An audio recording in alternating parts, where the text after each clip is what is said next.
What's going on, friends? It's Anton Daniels, and I got to have a conversation with you guys about Teach Henley because you see how the sun is hitting me? This is no finesse, no makeup, no filters, no none of that. This is 100% Teach Henley. I use it in the morning as soon as I get up, right after I pray and brush my teeth, jump in the shower, and I'm hitting the streets because you never get a second chance to make a first impression. So even though they're giving you 40% off your first order, 20% off for life, even though you may get a free gift, forget all that, right? Because we would do this even if it was full price because it's worth that much. I'm in the streets, I'm kicking it with people, and I see Dusties everywhere. You don't want to be them. You want to separate yourself. And the way that you separate yourself is self-care. Ladies get it for the fellas. Fellas don't wait for the ladies to get it for you. I'm about to hit the streets right now, and I'm feeling confident. I'm feeling great. I mean, I already got confidence, but to have that extra boost of confidence, knowing that you've taken care of yourself and you set yourself apart from all of the rest of the sheep that's walking around making bad decisions on a daily basis. And it's reflected in their actions. It's reflected in the products that they use. It's reflected in the people that they follow. And so if you're trying to level up, if you're trying to make sure that you look good, they're going to send you the pack. They're going to give you all of the instructions on how you're supposed to use it.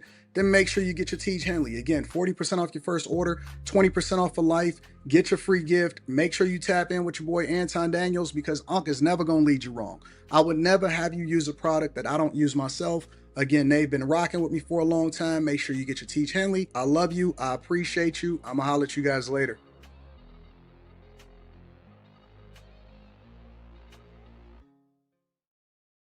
What's going on is Anton from AntonDaniels.com. I appreciate you guys for continuing to rock with me. Thank you for tuning in for another edition of the Millionaire Morning Show. I'm your host, Anton Daniels. What up? What up? What up? What up? What up? What's up, friends and family? We are live, and this is the best show ever. A shout out to After Hours was funny last night. Yeah, it was pretty hilarious. We had a great show last night. I've been on a historic run, man. Last month, March was a historic month for me. This has been a historic year for me. Let me say that. This has been a great year for me. I can't complain, not even a little bit. Can't complain even a little bit. Thank you to everybody that support the platform. Shout out to the chasers. We'll talk about Patreon in a second because it's the beginning of the month.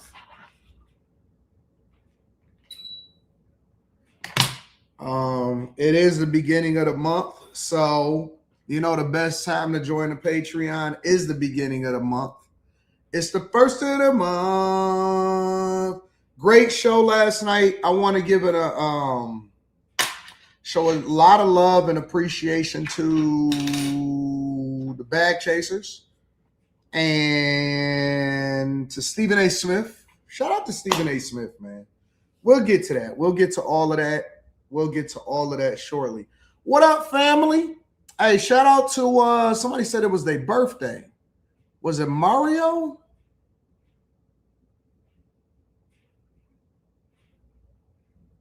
Mario Elliott. Happy birthday, Mario Elliott. Happy birthday. Yes. No April Fools. We don't do April Fools. You know what I'm saying? And have y'all noticed before we get into the show, have y'all noticed that I'm the same towards y'all and the chat and the audience and the people that I have been since I came into the game? That chat lives has always mattered. That I'm not on no Hollywood stuff, but I'm 100% authentic when it comes to supporting and interacting with the people that support me the most. That I look forward to seeing y'all in the morning. Have y'all noticed that no matter how big the platforms get, no matter who it is that I kick it with, it's always coming back to y'all and kicking it with y'all?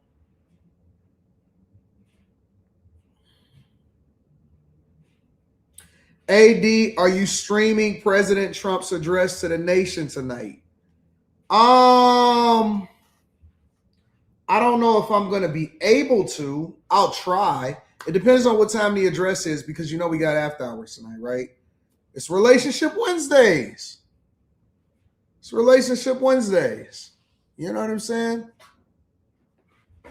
We are family, Sabrina. We are 100% family.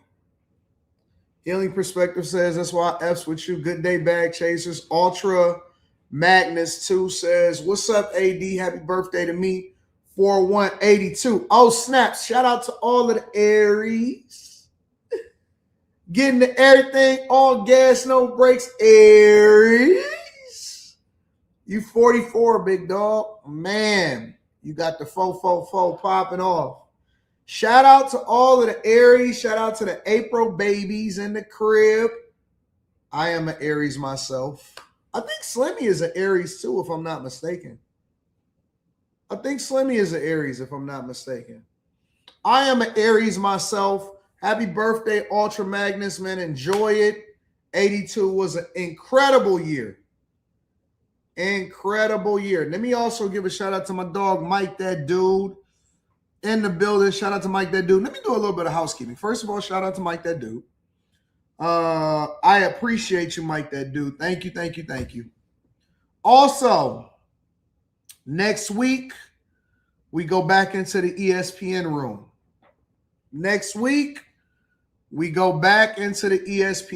So Monday, next week, ESPN room. We get to the formal ESPN room.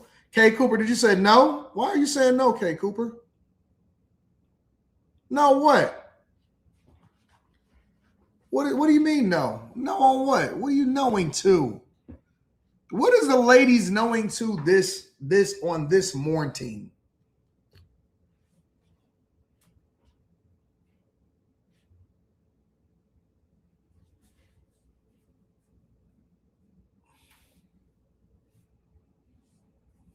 Y'all like the backdrop? This your favorite backdrop? Wait, okay, so wait a minute. Hold on for a second. This grade is disrespectful. Good gosh. All right, let me get this grade taken out. Disrespectful. All right, so let me ask y'all a question. So y'all want me to transition? Okay, what studio y'all want? Because Azriel says she loves the backdrop. Jason A-Team said he liked the other studio. Real Life PJ said he need the soundboard. Migrated over to here.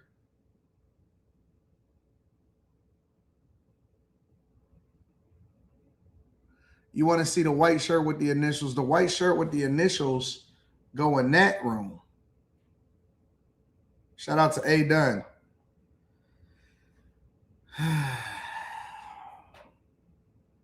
So y'all want to do both. All right, so how do I do that? What does that look like? All right, so you want to do 1 week on and 1 week off, or you want to do every other day? How does that look? Because you know my feedback comes from the chat. That's how I decide how I'm going to do stuff. If someone only goes live and diss people, you do content with, does that mean they are obsessed with AD? Well, everybody know that. Some people like the studio professional look. You like both setups, on and off. We need to see the plaques. 1 week on, 1 week off. Remember the Friday and weekend shows was outside of the studio. Fridays and Mondays. This room, rest of the week, ESPN. Okay, so you want to do Fridays and Mondays here, and then ESPN room on Tuesdays, Wednesdays, and Thursdays? You just need the soundboard in both.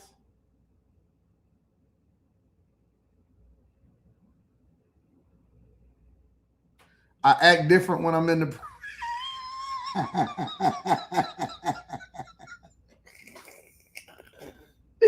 He said I act different when I'm in the ESPN room. That's true. But see, you know what that means, Yakar? That means that when you dress a certain way, you move a certain way. But that's what I try to tell people a lot of times when it comes to working professional jobs and going into the job and stuff like that, is because don't support that. Sabrina, don't do it. When you go into work, y'all want the soundboard that bad? All right, let me figure this out.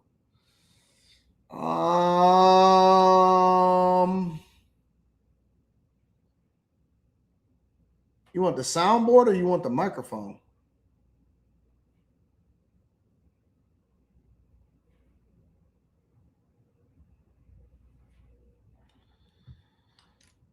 What do y'all want with the soundboard? What do y'all want with the soundboard? What does that mean? Like, you want the sound effects or you want the microphone? You like the clapping sound? Well, yeah, this is great feedback. I'm glad that you guys are giving me all of this feedback. All right, cool. I'm getting comfortable on these black tees. I got 1,000 of them. You can't stop the rain. Soundboard for the effects.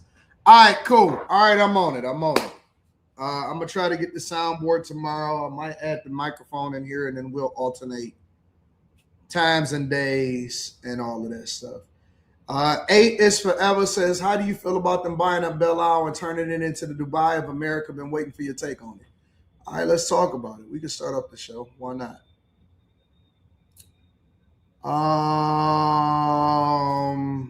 I've seen that story, actually. I didn't know if y'all wanted me to tackle that because it was so local. It's such a local conversation. But I'll talk about it. Kick it about it. Why not? What up, OG? What up, Jakeem?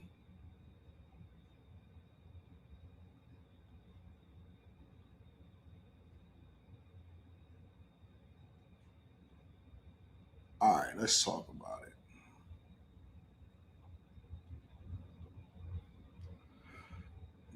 Local developer who's pitching a plan to transform Belle Isle into a self-sustaining city within a city.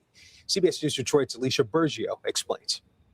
It's a big plan. There's no doubt about it. Having spent his career as a developer, Rodney Lockwood now has a bigger, bolder vision to turn the historic island of Belle Isle in Detroit into a self-sustaining city. We would do it with no federal money or state money or taxpayer money. It'd be totally privately funded. From a sizing standpoint, it would be the largest privately funded project in the United States. With places like Singapore or Dubai, for example, used as a global hub. Currently, Belle Isle is run as a state park by the Michigan Department of Natural Resources. Lockwood says he believes it's underutilized. Our plan is to maintain it as a park, but to take the underutilized or unutilized portions and bring people in to live on the island, build a community of up to 50,000 residents. Lockwood's vision includes a walkable city with a monorail, restaurants, homes, office and retail space, and much more. The total estimated cost of the project, $50 billion. They're going to require a fair amount of capital, but with the proper structure, it can be done. CBS News Detroit reached out to the Michigan DNR. We were sent the following statement that reads in part, quote, "This proposal is not something the Michigan DNR has been involved in. It's not something the state is considering." It goes on to say the state has focused on investing in the historic park, recognizing the central role Belle Isle plays in the life of Detroit and its residents, end quote. Meantime, this project still in the planning stages. Lockwood and his team meeting with local, state, and federal leaders to build support for what he calls the Belle Isle Freedom City. All right, so this is what the layout would look like, essentially. And so what happens is, this is the bridge right here. So this is the bridge. This is a rendering in a drawing, but essentially, this is the bridge that goes over from Detroit to Belle Isle. Now, Belle Isle is in between Canada and Detroit. Belle Isle is historically a place where, you go and party, have a good time. Now it's become a lot more civilized, and it's become like a space where people run and they, have events. They do the F1 races on there. They do a lot of different stuff on Belle Isle. But Belle Isle is basically an island that is in between Canada and Detroit, that's owned by Detroit, and there's a bridge that goes over to it. And then this is the proposition that people want to essentially rebuild it and then get it popping. Real Life PJ says, who will own it though? The private developers. Shout out to Rhonda Poole. I appreciate you. Private developers would be responsible for it. Like he just said, there would be no state or public money involved in it. it would be 100% financed and developed by private capital, equity investors. And so what they're trying to basically do is build a city within a city and take over the island. They want to buy the island from the city and then take over the island and build a city within the city where it's like, walkable entertainment, park, hotels, and they want to make it available for like 50,000 people.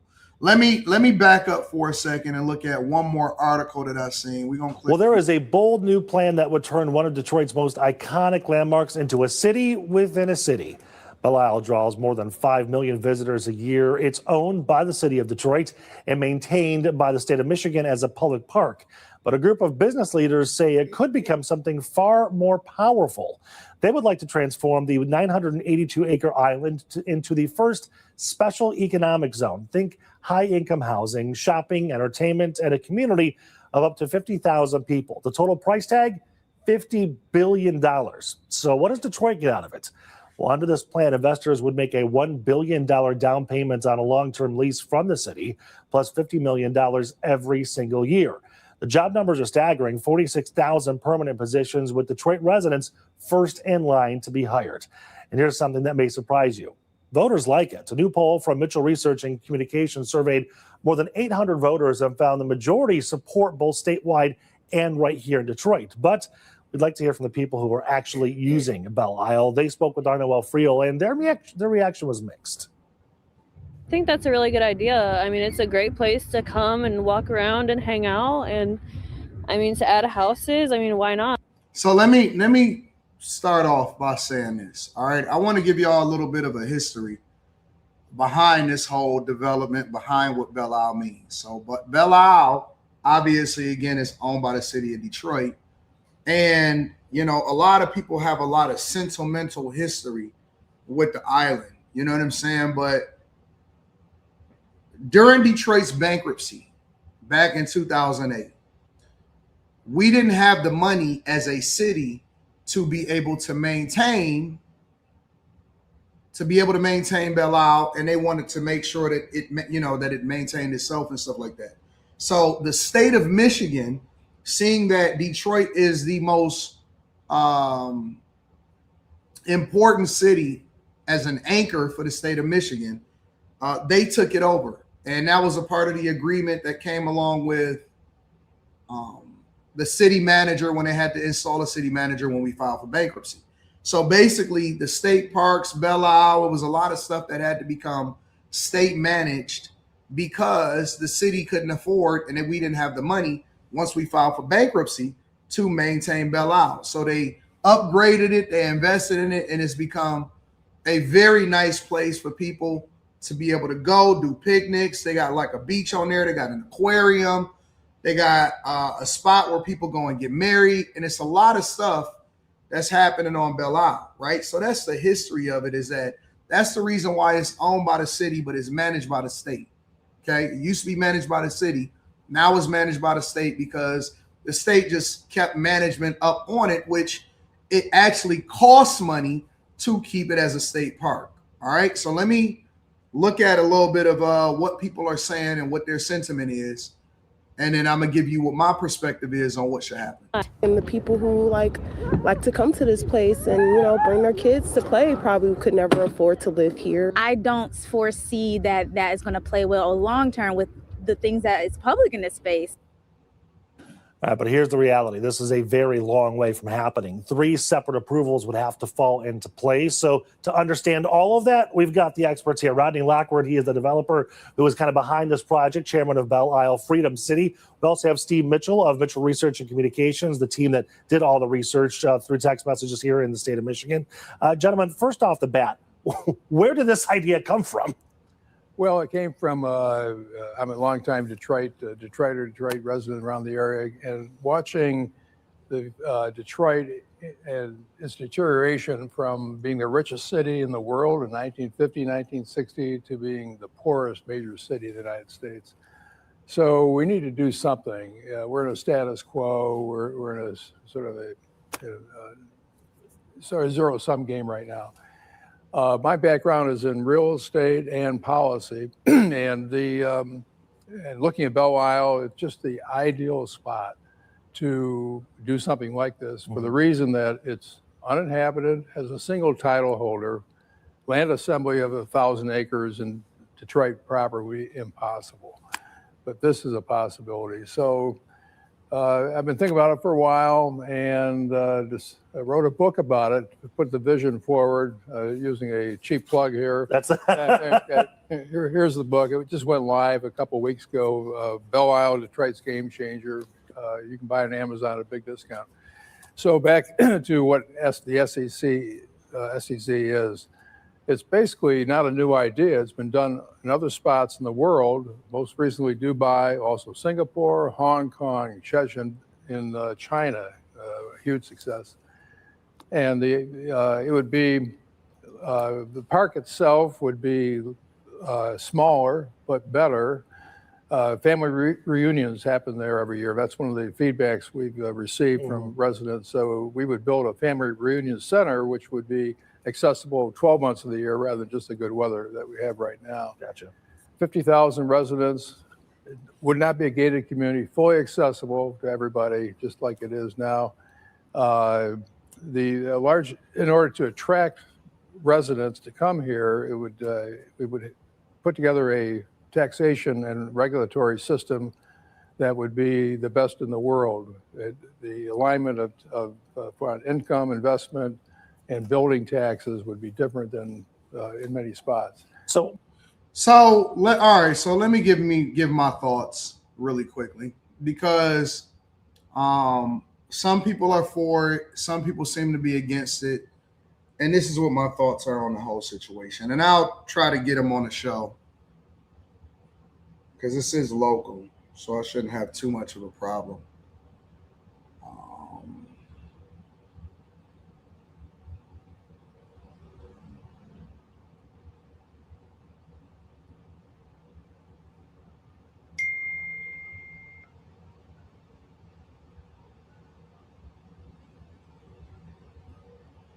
Thank you for calling Lockwood Companies.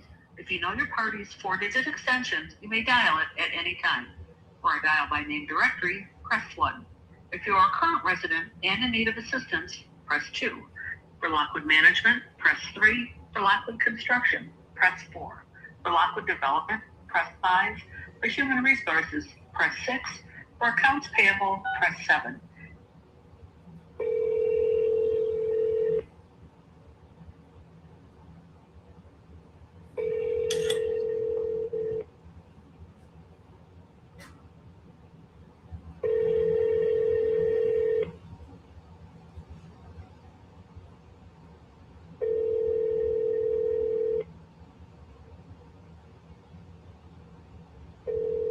Sorry, the mailbox is full and there's not enough space.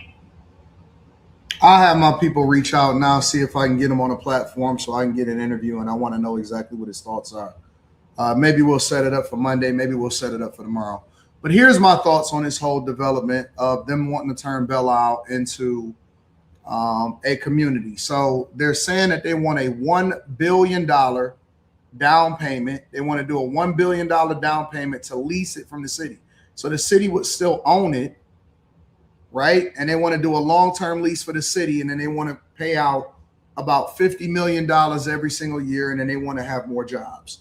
My first thoughts is, this is what I was telling people a long time when I was telling y'all that we need to invest in our own communities, and we want to make sure that we invest before every big developer and every other person comes in, and then they start to try to buy up all of the property, because then you miss out on the equity.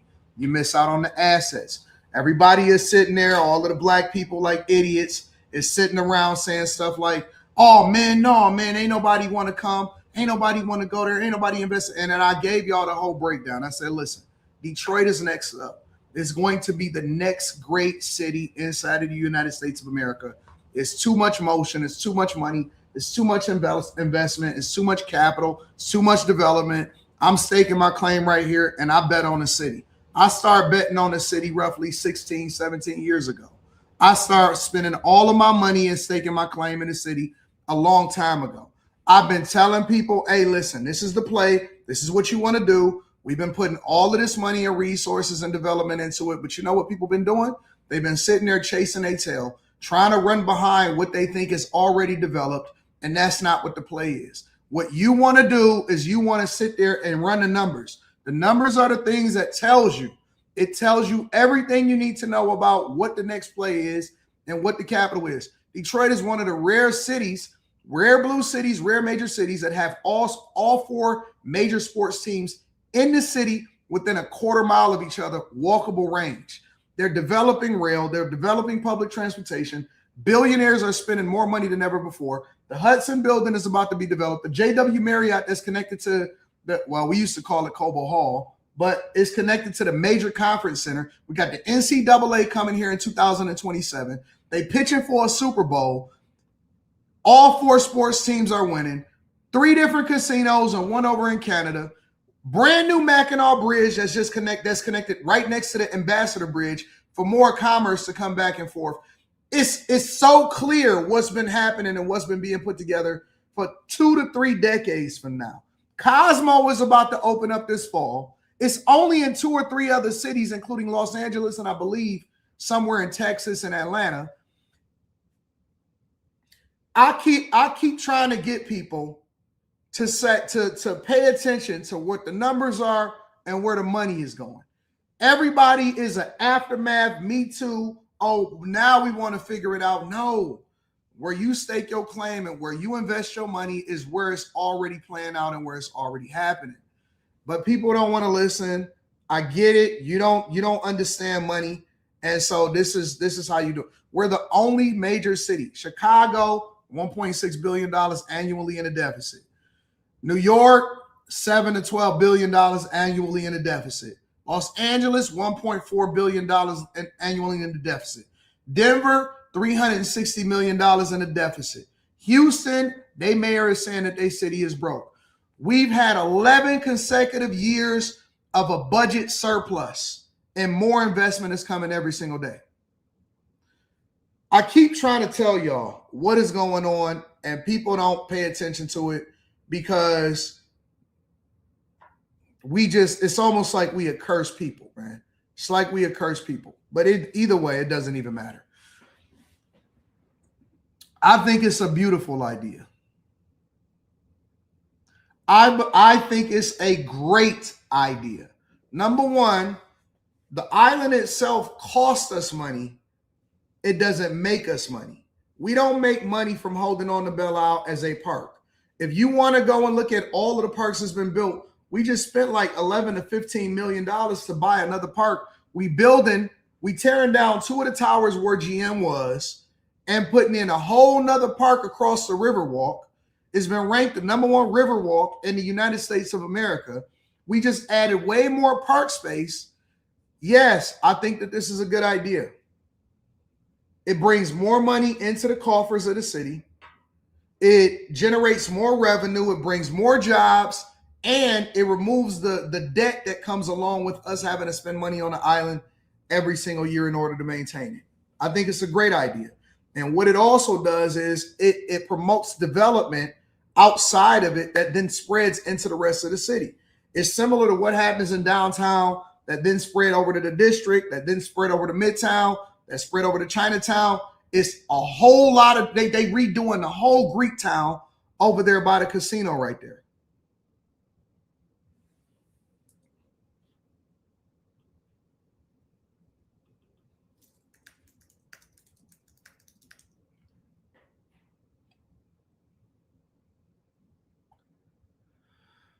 Two years ago, they said Greektown was going to receive $20 million in street redesign for a state new budget.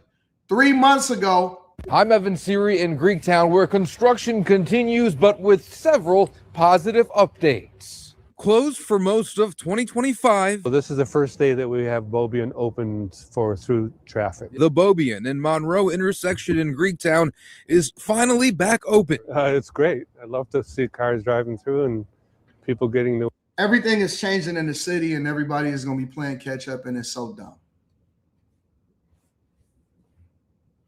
Your car says, that's my point. Why not invest in a city? Why try to make an island private? because that's what the developer wants to do. It wants to make it a new development. And why would I limit what they want to do? The city is already being invested in all across the city. It's development happening everywhere across this city. Why limit it? Why should I say, no, y'all can't, why invest in here? Why not invest in here? It's investment happening everywhere.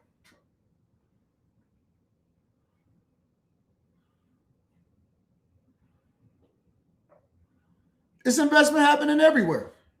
You can't limit what somebody's vision is. If they say, listen, we want to spend $50 billion to develop this island, why would I limit it?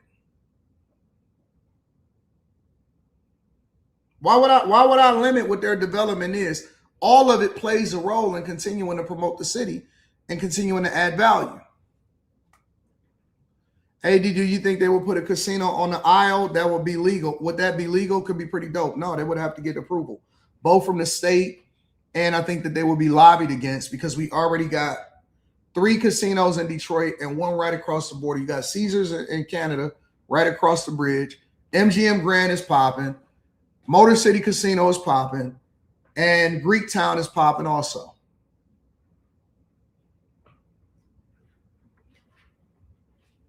People argue that it's gentrification. I don't care what they argue. That ain't got nothing to do with it.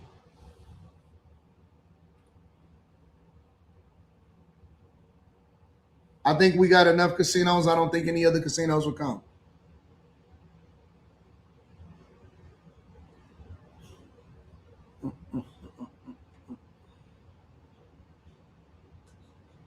They are paying taxes, and they're not taking away millages. The millages, a lot of the times that's installed in the city, is to help maintain the island already. The people are being taxed to continue to maintain the island. And a lot of times they're not even using it.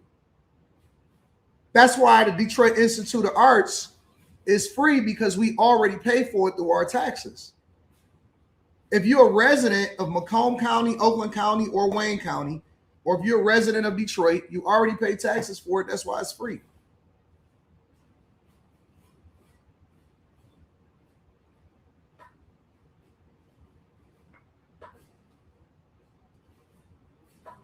It doesn't take away from the city. It actually adds to the city. I think it would be a great idea.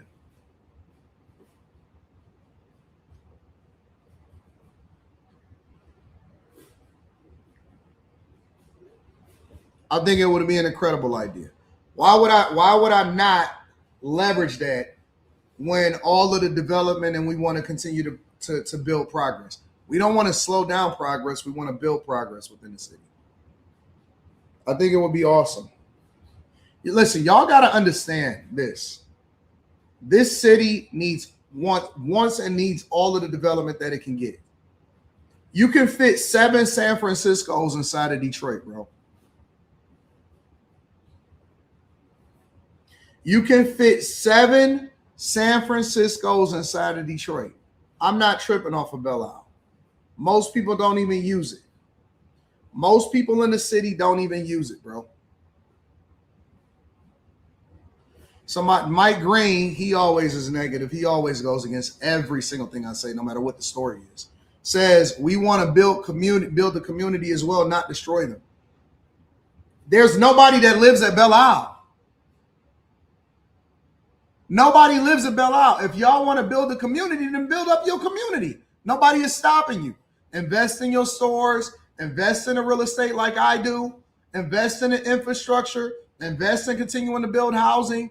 Do whatever it is that you need to do. There's so many different communities and neighborhoods throughout the city that you can do it. Nobody is stopping you.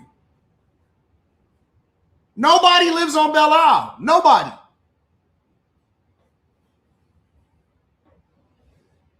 And it won't be privately owned because it's a lease deal. See, y'all need to pay attention, man. Y'all need to pay attention. Y'all really do need to pay attention, bro. So we don't want to stop progress in the city. We want to continue to run it up. We want as many investments as possible. I'd support it. I'd like to talk to them first to find out the details and the aspects of it. And I'm so tired of the community and people trying to stop progress. I am, bro. If it was up to them, we would still be broke like we was in 2000, 2007, 2008, bro.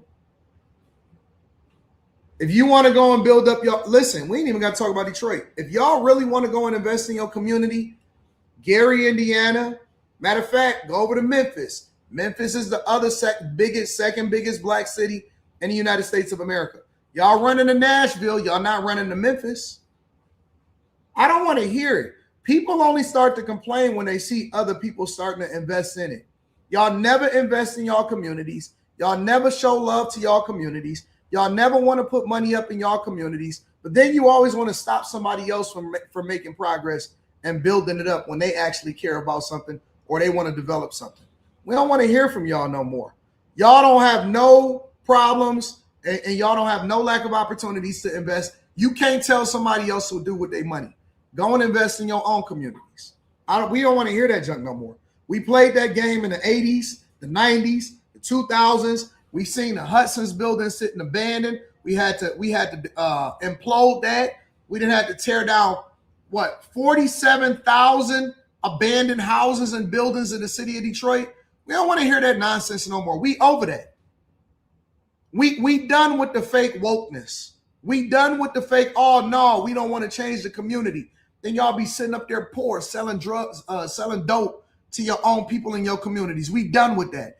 It's more opportunity, more land, more investments than anybody can ever imagine out there. Go and put your money up where your mouth is. No, y'all want to run out to Atlanta, Houston, you want to run to Miami, and you want to pay $27,000 a month. You want to run up your bag and then you want to get money and then run to another city, right? You have the opportunity to buy land, develop homes, develop houses, support local businesses, all of this other stuff in the community, and y'all don't do it. You run and y'all take y'all money to other places. Now Detroit is popping, then everybody want to invest in the city, and y'all want to stop the progress with y'all fake wokeness. Now we not doing that no more. We not doing no more projects, no more hoods, no more none of that, bro. It's so many different places, so many plots of land for you to go and do it if that's what you really want to do.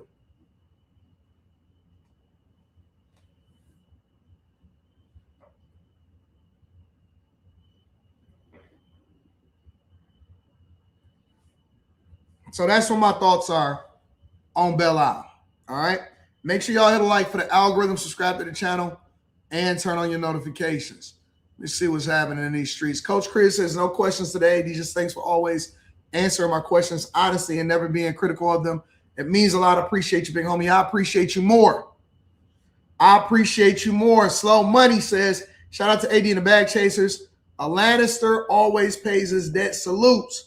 Shout out to you, Slow Money. I appreciate you, big dog. All right, let me see what else is happening out here in these streets.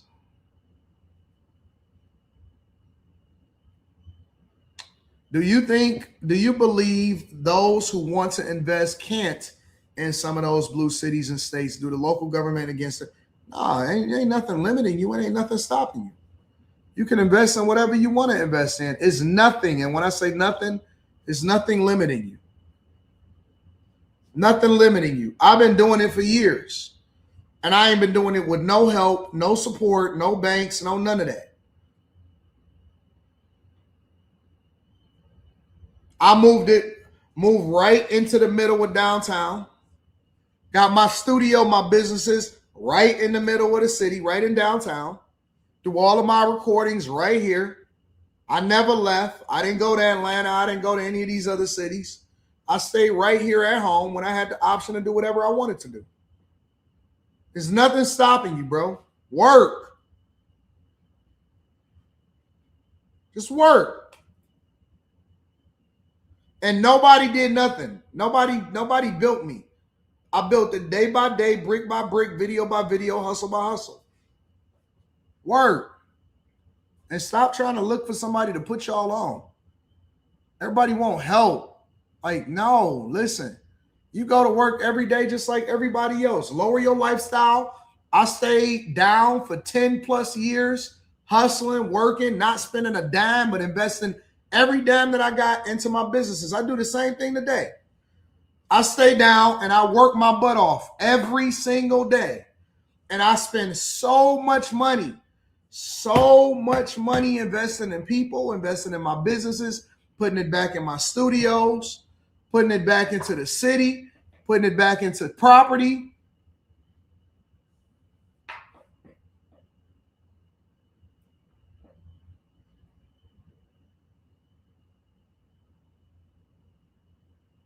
Gotta work. You just gotta work, bro.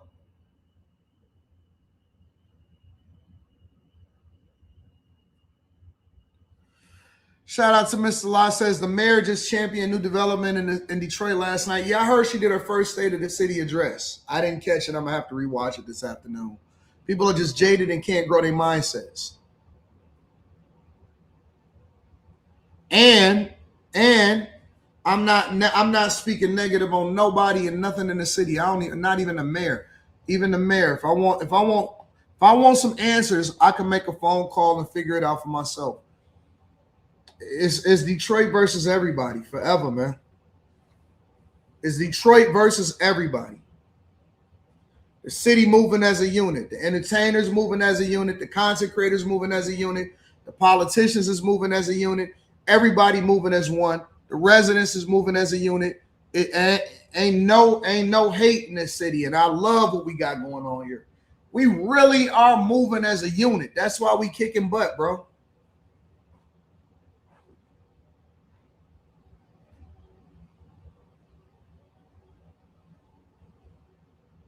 I don't care if they got a different opinion, different perspective, different political beliefs. We ain't doing none of that here. Ain't no hate. It's Detroit versus everybody forever. Straight up. All right, let me see what's happening with this birthright citizenship conversation really quickly.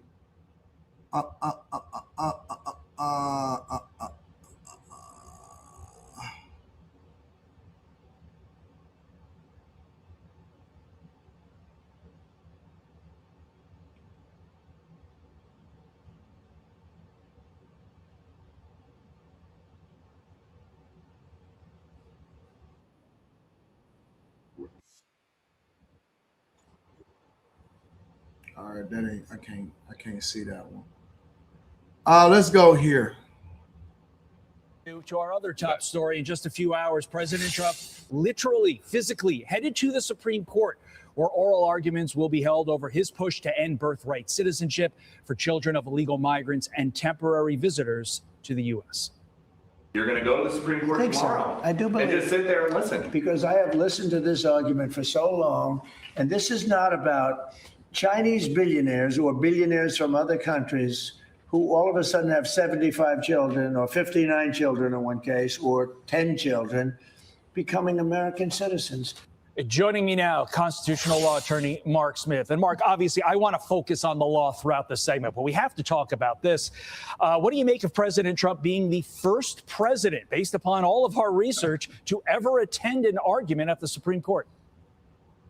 It's a great idea. Look, he is the party. And if you're a party, you're totally entitled to go to court and observe the proceedings. So I think President Trump should attend today. He is the party here. He is the one that created this lawsuit, and thank God he did. It was his executive order that finally got this issue of birthright citizenship before the court, because as you know, Todd, the reality was up until now, there was nobody had standing to challenge this absurdity of basically anyone that comes to the United States and has a kid, they become an automatic American citizen. You could not challenge that because no one had standing to do so until President Trump wisely did this executive order. So he should attend this argument because he's the one that caused it. Let's drill down into the law. This case is challenging a long-held interpretation of the 14th Amendment, with Section 1 of the amendment reading, quote, all persons born or naturalized in the United States, and this is the key part right here, and subject to the jurisdiction thereof are citizens of the United States and of the state wherein they reside. How should the court ultimately rule on that question? We had it underlined on the screen, jurisdiction thereof. Well, the phrase subject to the jurisdiction thereof is a clear historical meaning. Remember, after the Civil War, the whole goal was to make sure that slaves and their children were made American citizens. That was originally done by a congressional statute, Todd, the Civil Rights Act of 1866, but there was concerns that a statute would not be sufficient to last the rest of the country's history. So the decision was made to create the 14th Amendment. And the reason why that's significant is when you read the Civil Rights Act of 1866, it literally says to be an American citizen, you have to be born in the United States and also not subject to any foreign power. That language was essentially elevated into the Constitution in the form of the 14th Amendment. So today, if you're simply visiting the United States, if you sneak into the country as an illegal alien and have a child, you are still subject to a foreign power, meaning your home country. So therefore, under the 14th Amendment, you're not subject to the jurisdiction thereof, and you haven't met the criteria to be a citizen. And that's a pretty straightforward argument. But of course, there's a vested interest on the other side to say that anyone born in the United States is an American citizen. And the only reason why that interpretation has lasted as long as it has is because, as you know, there's been no ability to challenge this in court, because the only people withstanding are people that benefited from this wrong interpretation of the law. Everyone else had no standing until this executive order by President Trump. So what are they saying? They're basically saying that Trump is the first person, shout out to Roland Martin, who I don't think has ever given Trump the credit that he deserves.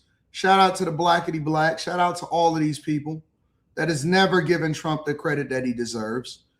That he is the one president, not Obama, not Kamala Harris and Biden, not any of these people. He's the president that actually stands up and then crafts the executive order that ultimately forces the Supreme Court to have to rule and make a decision. And he's actually pulling up to the court so that he can advocate for and further advocate for the push of the ending of birthright citizenship, because it no longer benefits Black people. See, we have these conversations a lot of times, and we talk about affirmative action. We talk about diversity, equity, and inclusion. We even talking about the alphabet community. We talking about people that are brown versus Black, and then we integrated it and we said brown and Black, and now you got people that are Hispanic saying, but I'm a brown person, and I can then benefit in the same way that Black people can. And you can see women and they then make them a double minority. If you're a Black woman or if you're a white woman, then she says that she's a minority because she's a woman. And so they've continued to manipulate the terms that then do not even benefit Black people anymore. No Black person here whose ancestry or whose ancestors were born inside of the United States of America as slaves, brought over into this country through the transatlantic slave trade, we don't benefit from it anymore. So if we don't benefit from it anymore because we've aged out and slavery hasn't been a thing for a while now, then why would we continue to have this law that allows for people that's not from here to benefit from it? Why should they inherit your birthright? Oh, I forgot. There's no president that actually stands up for it. Trump is racist, right? So he continues to work and in a way acknowledge he's the only president. You've never seen Obama say, hey man, birthright citizenship was supposed to be for the descendants of slaves. Trump is the only person that has actually said it out loud with his mouth. Hey man, we need to abolish this because it's Asian people that's taking advantage of it that's not from here. Hispanic people that's not from here taking advantage of it. Venezuelans that's not from here trying to take advantage of it. They coming over here fake pregnant. And they taking advantage of laws that was created to benefit you. Things that you died for. Things that your ancestors died for. Things that people fought for and died for. Freedom. And then to be acknowledged. I don't see no Black organization. I don't see CNN. I don't see MSNBC advocating for this. I don't see none of these people actually advocating for it and pushing behind the president to end birthright citizenship that they know don't benefit Black people, but yet you'll still be against them. Isn't that interesting? Isn't that interesting? Isn't it interesting? That's the part of the conversation that Roland Martin skipped over when he wanted to do his recap of the conversation that me and Stephen A. Smith had.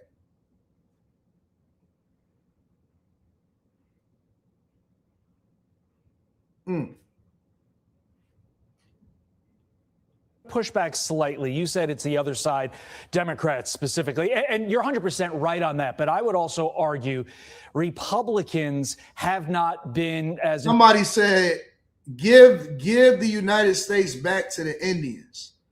Bro, Indians participated in the slave trade also. That's the part of history that they didn't teach you. See, I'm going to start digging into this really heavy because y'all keep acting like Indians were innocent. Indians were conquered, and then what they did was partner with white people to continue and benefit and prosper off of the slave trade because Indians owned slaves also. That's the part of history that they don't tell you.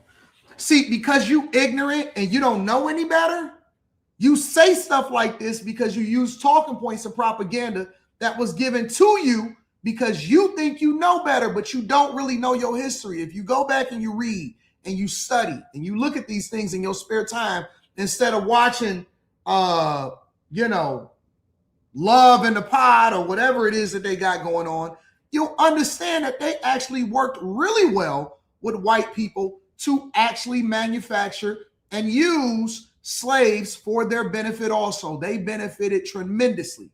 All of these tribes, all of these Indian tribes benefited from slavery also. They participated in some instances. It's documented that they were more cruel to black people and slaves than even the white people was in the South. So please miss me with all of this stupid junk that y'all keep talking about. Like we not supposed to be here or we're not supposed to benefit or, hey, oh my God, it's the Indians. I see these white liberals, these raging white liberals running around talking about the Indians and all of this. They wasn't innocent. They was benefiting. They were capitalistic just like everybody else.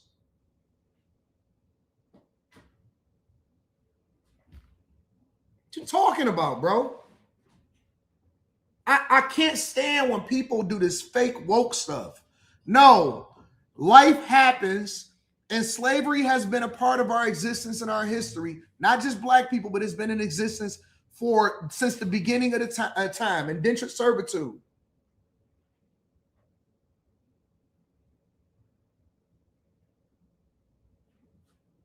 Everybody benefited. Everybody benefited. Do your research. Go and look it up. They benefited. They traded slaves too. Keep talking about immigrants built this country. Black people built this country. And that don't mean running the Victim Olympics and start using racism as a justification for why you can't be successful. We built this country. We built this country. Stop lying and talking about immigrants built this country. That's a talking point. The only reason this country came to be what it is because they used slaves, and they looked at them as property. They looked at them as assets. Stop doing that. Stop playing that game. I don't have no more respect for the Indians than I do for white people than I do for anybody else. They all participated. They all sold out, and they all benefited. So don't tell me about what no sellout is. We capitalistic just like everybody else. The problem with black people is because they keep on trying to stand on business while everybody else is taking advantage of all of the opportunities, the minerals, the gold, the rare earth minerals in Africa and inside of the United States of America. Everybody keep benefiting, and we keep trying to be the standard bearer while we accept the fact that they use you as a poster child to push through some stuff that benefit them. You need to start being capitalistic, and you need to start being selfish. Oh man, you gonna sell out to who?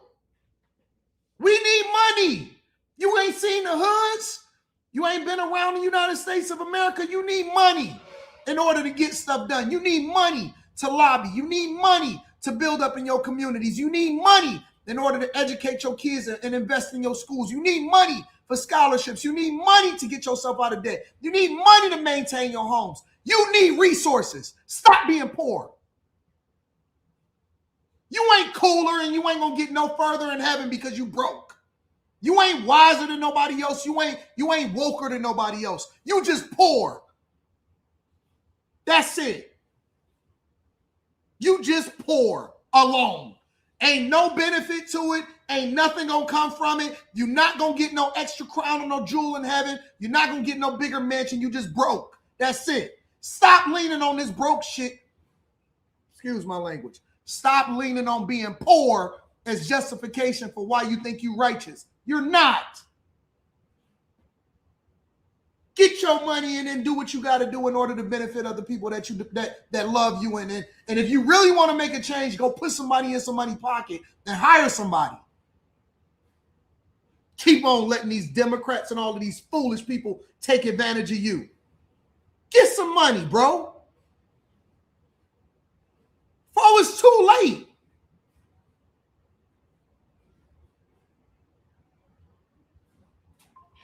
The Indians. You don't even take care of your own family and you advocating for some Indians. Your daughter and your son gonna have to take out some student loans. They're gonna owe the government before they even able to have an 18th birthday. Already in debt. Graduate high school and get straight to debt. You gotta spend the rest of your life trying to pay something off. What's wrong with you? Your kids just inherit debt.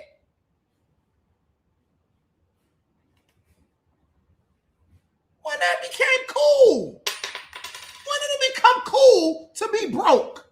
To owe somebody the minute that you turn 18 years old? That ain't cool. And we sit here following these fools that got all the money already. They get the political money. The Roland Martins. Don Lemon been getting money from CNN, and then he leveraged that in order to create a platform. Guess who the people that support Don Lemon the most? Liberal white women. He married to a white man talking about black rights. What black person he didn't put on? Joy Reid parents ain't even from the United States of America. All of y'all people that y'all following is ops. They all ops. And y'all just get behind them, look them up to lick them up. They don't even align with you. They ain't even of your bloodline. They don't even mess with you. You a commodity to them. They cosplaying and grifting. But because they got a big name, we just gonna keep on following them. They not even as smart as you. They cosplaying, they pretending.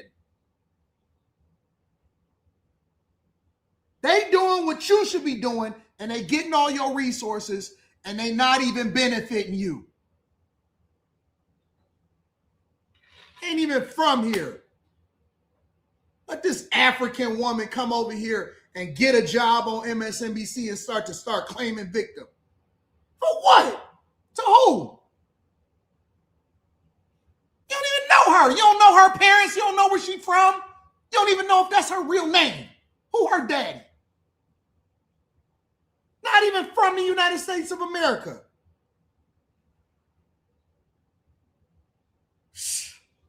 Kill me. Amazing, amazing. And these are y'all leaders. These are the people that y'all listen to every single day. See, y'all aggravate me. Y'all aggravate me. You piss me off every single day when I look outside and I see your neighborhoods. And in the meantime, they letting these punk politicians come into church and stand on the pulpit and tell you how you should vote. That's not your life. That's not your calling. Wake up. Think for yourself. Do your own research. Understand where you came from. Know the history of the country and leverage it and get everything you can out this mug. Get everything you can out of this life, out of this country, out of this life. The way that you show that you love God is by showing that you actually taking advantage of it and using the talents that was given to you in order to benefit the people that really hold you down the most. Being a good steward, that's love, not this fake woke, oh, I'm aligning with people because we black. They don't benefit you. They don't even like you. Nothing about them is aligned with what you're supposed to be doing. They gay, they stupid, they not from here, they bringing their own culture here, and they taking advantage of you.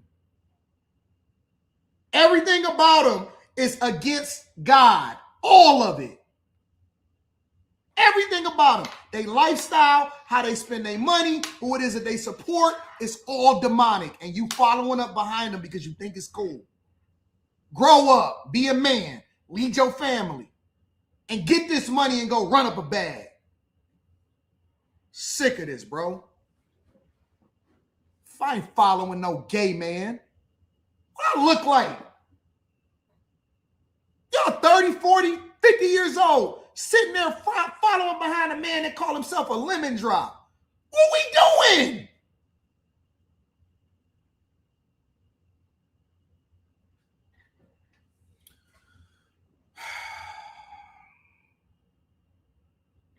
Enthusiastic, let's say, as you are, that this is going to be a win for their side. The prevailing wisdom, as you well know, is that this court is going to keep birthright citizenship in place. So with that as the baseline, what questions do you expect these justices to ask at oral arguments today? Who are you paying attention to? And ultimately, what does your gut tell you as to how the court will rule when they rule in a few months? Well, this court is very much an originalist court. And what that means, as you know, Todd, as an attorney yourself, is you look at the text of the relevant law, this is the 14th Amendment, and you look at the surrounding history. Keep in mind, there is already a group of people that were born in the United States at the time of the 14th Amendment, but were not made citizens because they were subject to a foreign power. And that was the Native American population. The Native American population was born in the United States in the late 19th century at the time of the 14th Amendment, but they were not American citizens. Why? Because they were subject to a foreign power in the... Let me tell y'all something, bro. Let me tell you what I think that the goal should be. All right? Let me tell you what I think that the goal should be. Your whole objective and goal should be family legacy, and I'm not talking about passing on no generational wealth. That's a talking point. Your entire goal should be takeover. Takeover. Winners win, and they take over everything. Takeover. And I'm not talking about your bad kids, these teenagers that get in stolen cars and take over downtown Detroit or take over Chicago or take over New York or take over. I'm talking about taking over when it comes to winning, assets, investments, everything. Take over. Not sharing. No more sharing.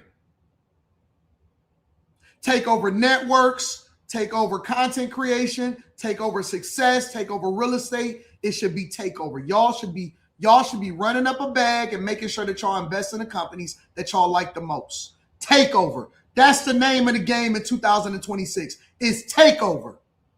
Not sharing, not getting comfortable, not trying to figure out who my neighbors are. No, I want to buy their houses and I want them to rent from me.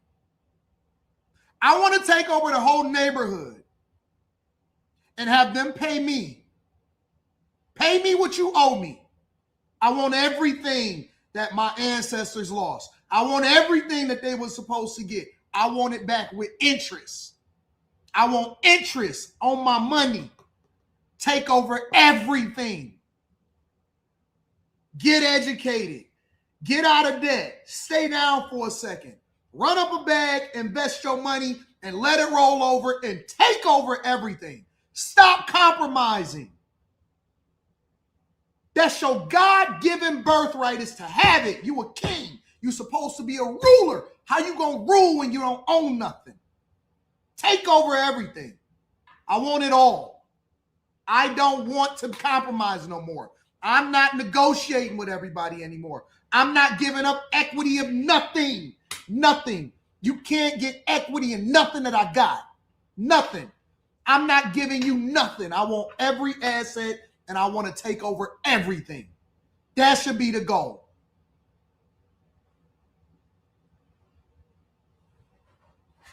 Stop compromising with people. I want to share with the Indians. No, I want to buy them out and take the land. Oh my God, man, this is the Mecca for black people. Okay, how many of y'all actually own your homes? Takeover. Keep compromising with people.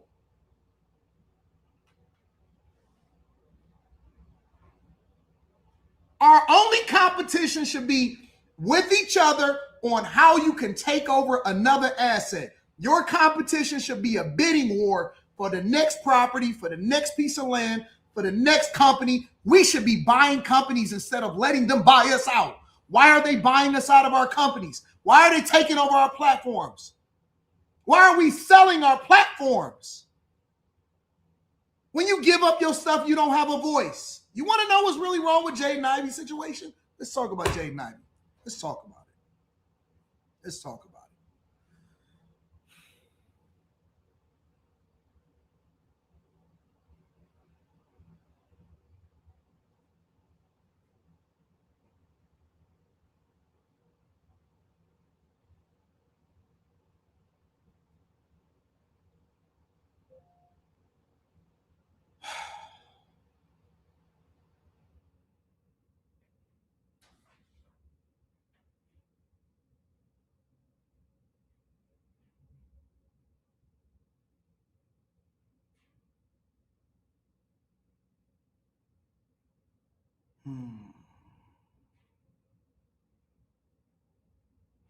What's the video that I'm looking for?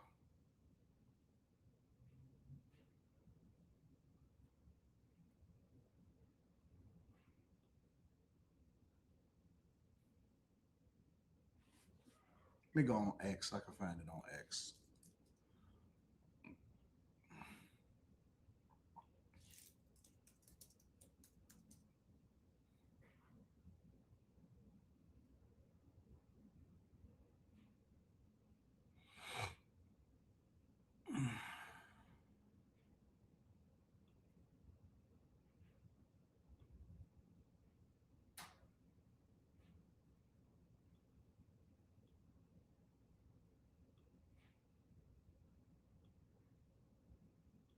I didn't really even see what it had said until you just said it and talking about it. But I mean, faith isn't for the weak because God gives his test to the strongest soldiers, most definitely.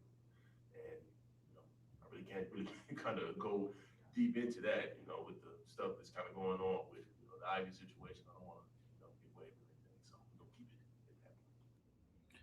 Let me back up for a second. Jaden Ivey did another live stream, right? Hold on, where's his last one? Is this it right here?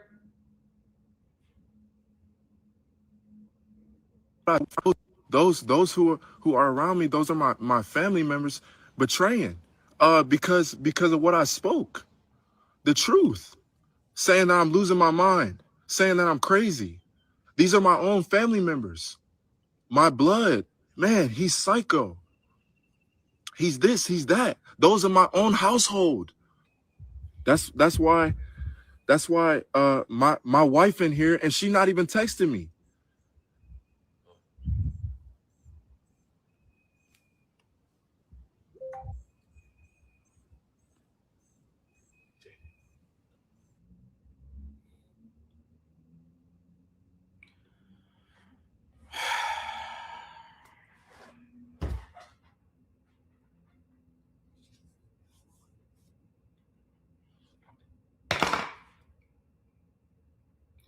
I look at Jaden Ivey, and it's such a sad situation.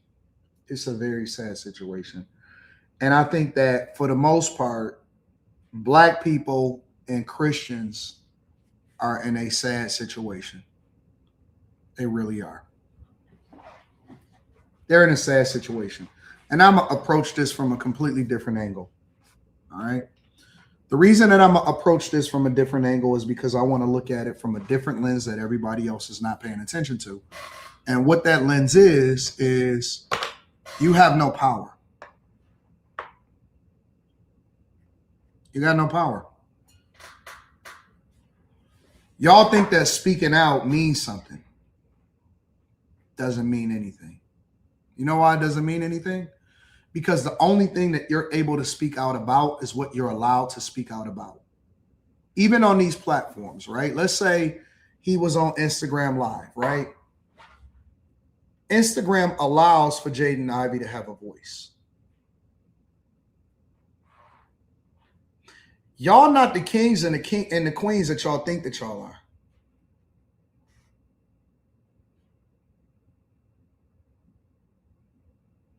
You're not the kings and the queens that you think you are. If you go and you read the word of God, and I know it's a lot of overnight Christians all of a sudden because it's popular to do so because of Jaden Ivey.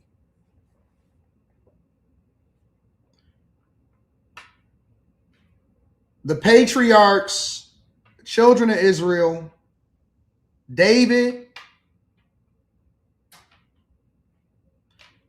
all of these people were conquerors.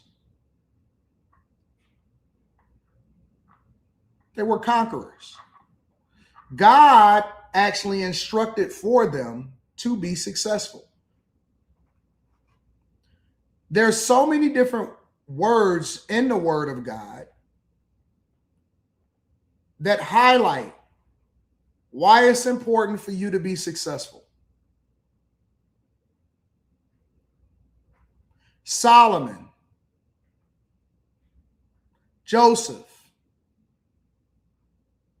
Noah and his descendants, Abraham. All of these people were conquerors. All of them. They were successful. Job. His tests were not whether or not he was going to get some more money. His test was whether or not the devil felt like that he can tempt him and that he would curse God. Y'all not understanding that it's not about the money. It's about power. It's about control. If you have to ask somebody else for permission, then you're not even really in control. You don't even really subject yourself to God. You don't. You know why? Because at any point, they can take control of your life. And so even when I see people say, well, God is going to cover him, what does that even mean? You mean that I always got to get a ram in the bush? You mean I always got to figure out when I'm on my last leg if somebody is going to save me? You mean that I always got to try to figure out whether or not I can get permission to speak?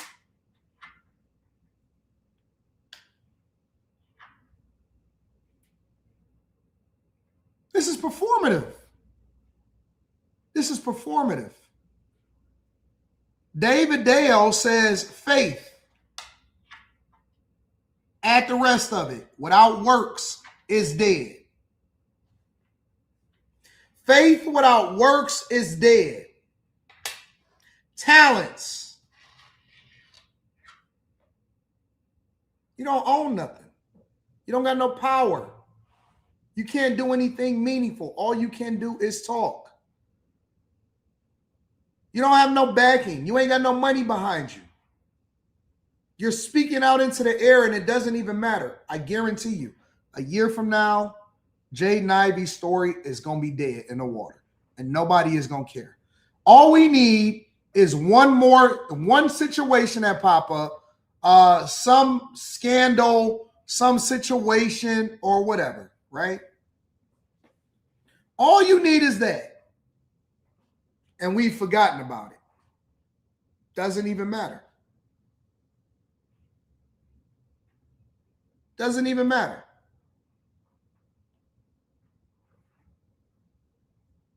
Mace had a very interesting take on this whole situation.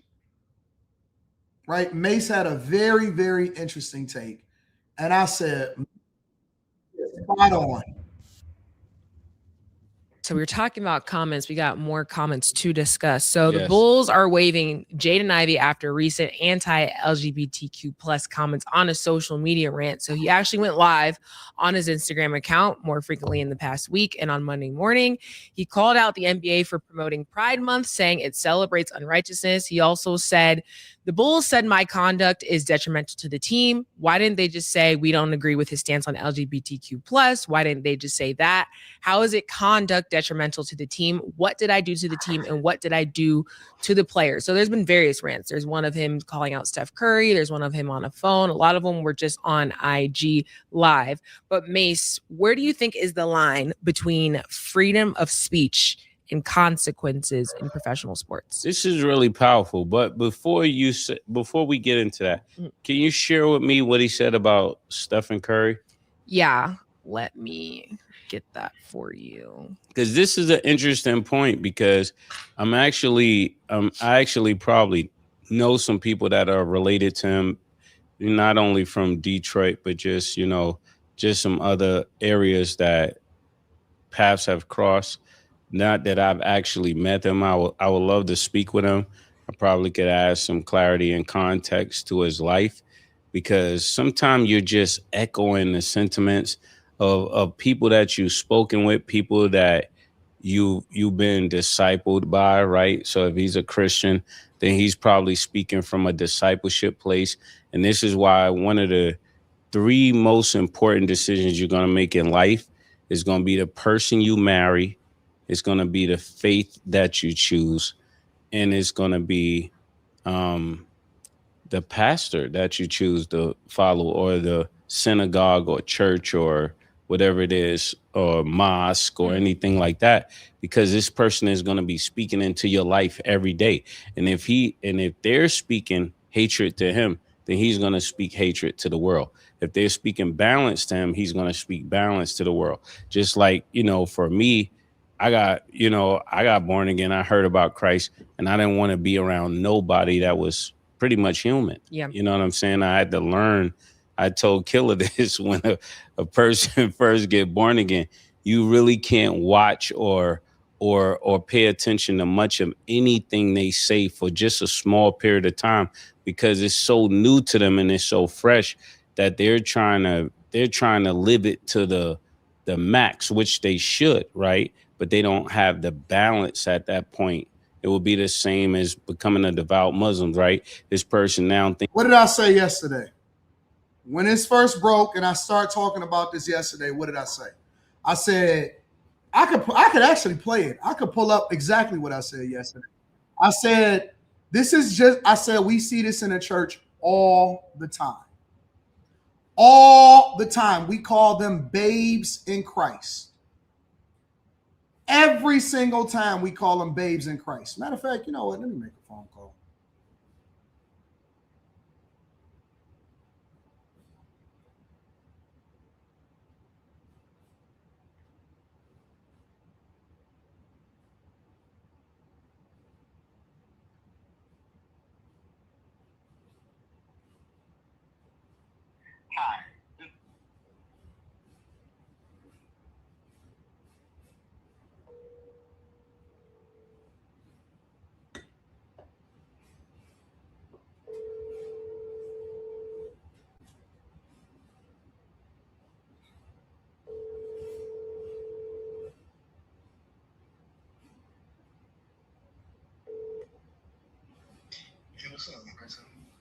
Hey, what's going on? Oh, hold on. Let me call you right back.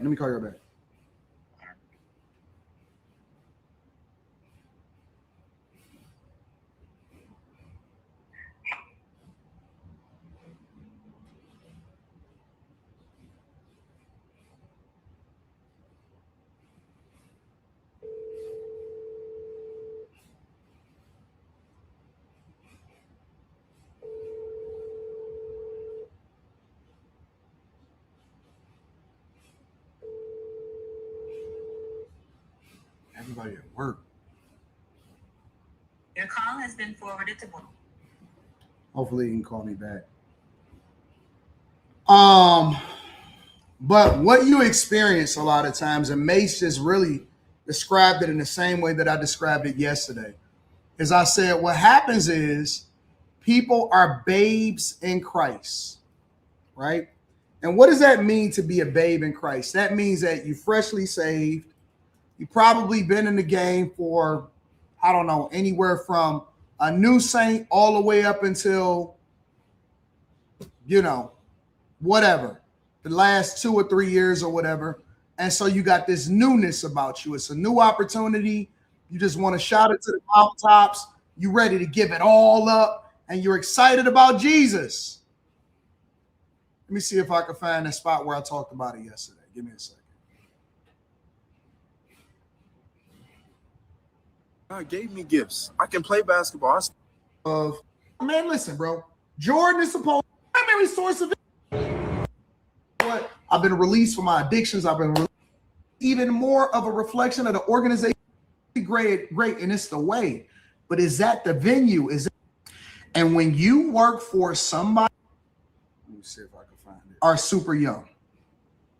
Hey, hydrated. I'm gonna play the second video, but let's start there for a second. Jaden Ivey is 24 years old. Let me add the full context before I tell you what my perspective is. Jaden Ivey is 24 years old. He's still young. Most NBA players, whatever, he's young. Living, number one. And number two, I'm 43. Ivy wrong in the team.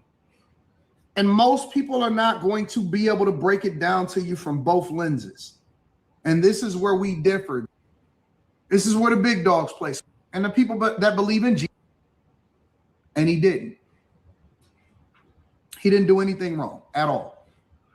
He's not going to make the type of money that he could, because we're here to do a job. So that it's all integrated. People get, man, I wish I could find it. He got traded, if I'm not mistaken. Is he right? What do I say to rappers when they get view? It's a broad view. Steph ain't got nothing to walk with God, and your walk with God is don't call nobody.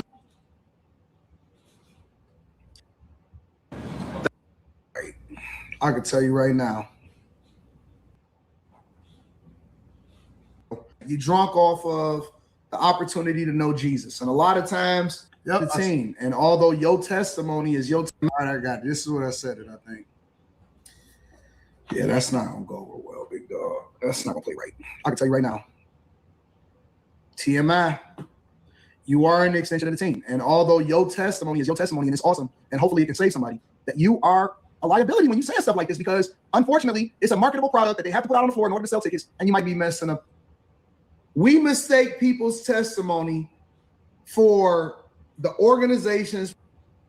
I call this drunk while being a new saint. You drunk off of the opportunity to know Jesus. And a lot of times you don't know how to control yourself. You just want to say what's on your mind. You think that you're doing it and it's all going to work out for you. And a lot of times it's a self-inflicted wound. You're doing too much. And so this is conduct, again, detrimental. It's just a fact. It's conduct detrimental to the team. Real talk. All right, let's look at it from the other lens. NBA players got groupies, right? I ain't going to dig into it because I got to find a part of it where I started from the beginning, and I started about being a new saint. But Mace is kind of breaking it down really, really well, and that he's highlighting what it's like to get freshly saved and what it's like to be freshly on fire for God. All right. I think everybody that is lighter skin is the devil. We know that's not true. We know there's some brown skin people that are the same way. So when he's going after, from what I'm hearing, if he's going after people that goes with the sponsoring of the league that pays his check, that's what makes it a problem. Yeah. It's not just the people he's talking about. The people that he's talking about actually are part of the people that's paying him the money he's getting. So that's why he doesn't understand why he's being fired. Because on this side, you may say, well, this is not righteous, but the same people you're saying is not righteous are paying you the money that you're so righteously celebrating. Does that make sense? That makes total sense. You broke it down actually very Yes. well. That was good. Yeah, so if you want to be just righteous, then you would take the path that's least traveled, and you wouldn't even be a basketball player. If righteousness is what's on your mind and that's all you want to do, then you would just be over here, take your money that you made from the NBA, start your foundation, start your church, and preach exactly what you want to preach. But you're not going to preach Jesus on the LGBT clock while they're partially paying you. Yeah. That's the problem. You have a right to say whatever you want to say, but don't ask those that you're calling your enemies to pay for it.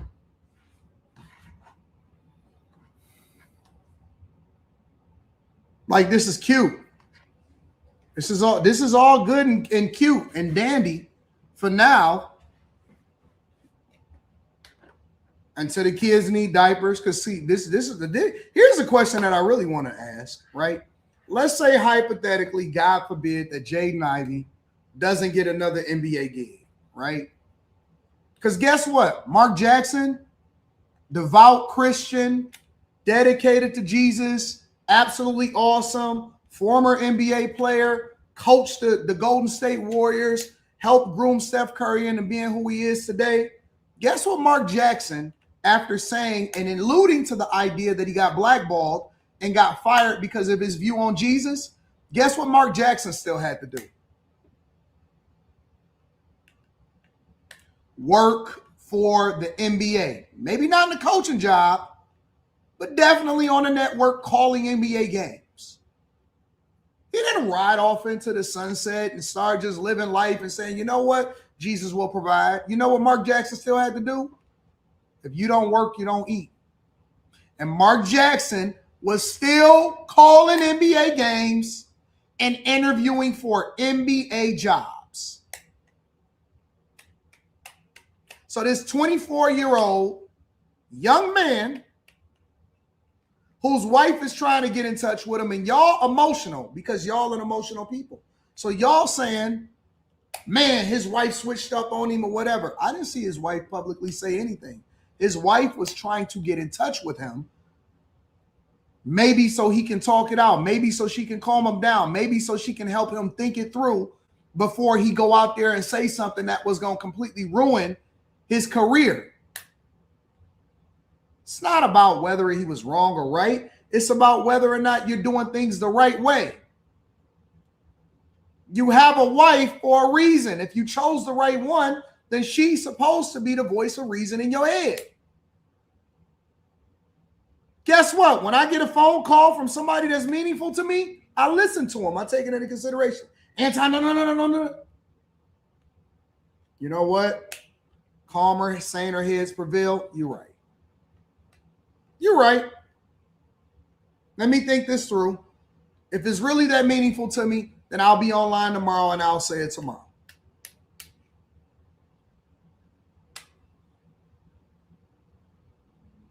I'll be online tomorrow and I'll say it tomorrow if it's that meaningful to me. But let me think it through. Let's talk this through. Let's talk it through. I believe, and again, I'm standing on this. I believe it with my whole heart. I believe that Jaden Ivey, just like Mace just broke down, just like I broke down yesterday, is a reflection of his leadership. He is not saying this on his own. Whoever is in Jaden Ivey's ear, just when he just got offline, when he's saying, man, my wife is trying to talk to me, my wife is trying to text me, you didn't hear him look up and say, oh, wait a minute, what? He was talking to somebody that was in the background. He was talking to somebody in the background.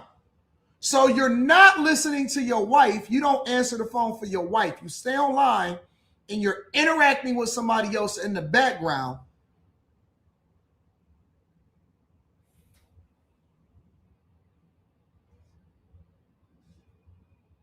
You don't trust the word of the person that's laying next to you every day but it's some random person in the background.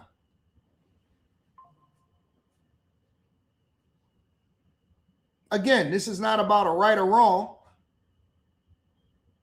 This is about whether or not it makes sense for you to do it at that time in that way. You say, who was he talking to? I don't know. He sent this to his wife, the wife of his 3 kids, the voicemail, and he was listening to somebody else, though. I believe when it all does settle, when everybody sit there and say that they love him and they support him, I want y'all to be there for him, whatever his next goal is, whatever his next venture is. Because guess what? If, and I pray against this, if he don't get on somebody else's roster, I hope y'all got a job lined up for him to do.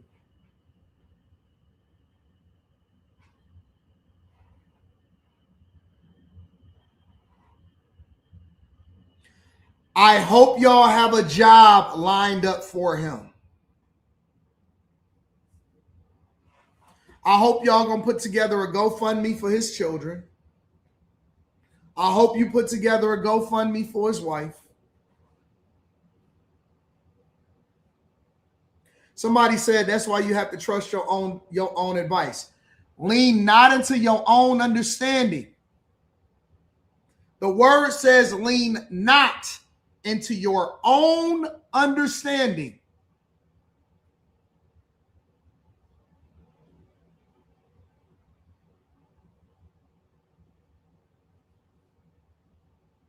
I believe that it's somebody that's mentoring me, and that's where the influence comes from.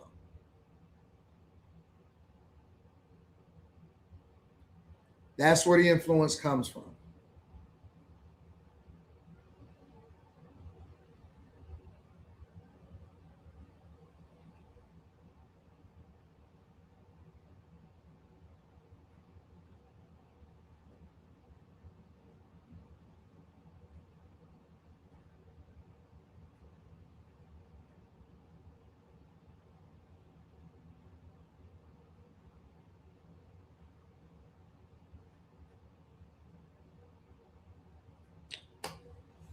Make sure you guys hit a like for the algorithm, subscribe to the channel, and turn on your notifications.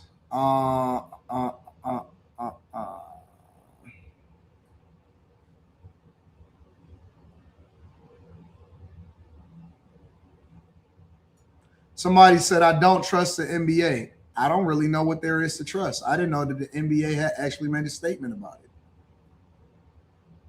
I didn't know that the NBA had made a statement about it. What is there to trust? Chemical says Anton is spitting facts. Chemical says Anton and Tariq Nasheed collaboration. I don't see that in my future. Chris Cunningham says Cherokee Indians were the biggest supporter of slavery. Y'all so-called I'm Cherokee people. How y'all think y'all became mixed? Y'all let society trick y'all to think white people are bad when the Indians had slaves too.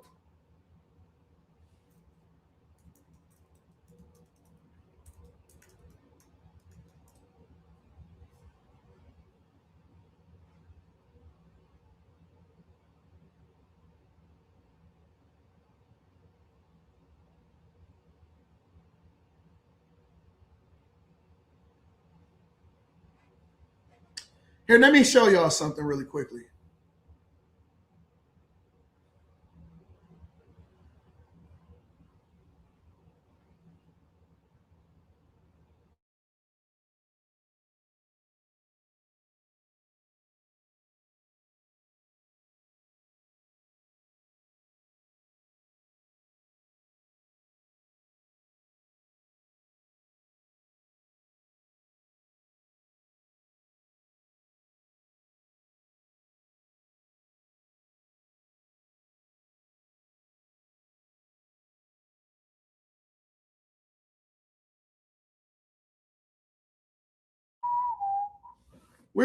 But we back.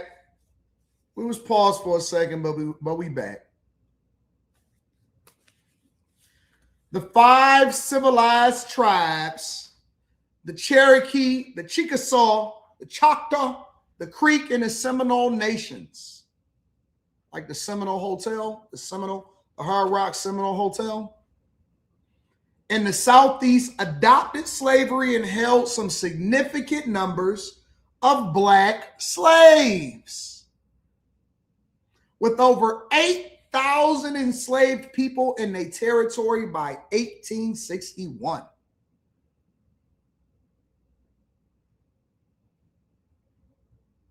Pre-contact practices, many indigenous societies practice forms of slavery where prisoners of war or slaves were bought, sold, or gifted at events and used as labor or status symbols.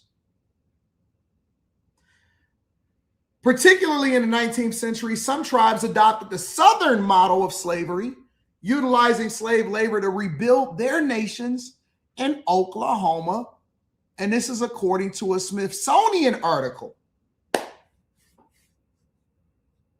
Some Native Americans sided with the Confederacy after the Civil War. Tribes were forced, not made, not willingly, forced to sign treaties in 1866 that freed the slaves, says the Records of Rights article. They didn't even want to give up their slaves. They didn't even believe in it. They actually they sided with the Confederacy. Aftermath. Let's go further.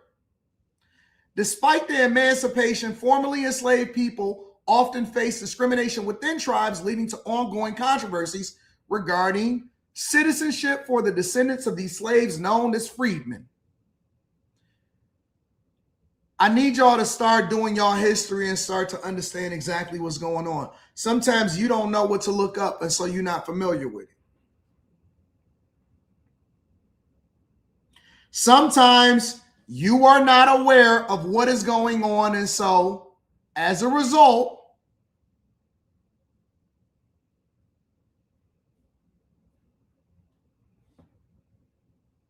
I got Indian in my blood. No, you got rape in your blood.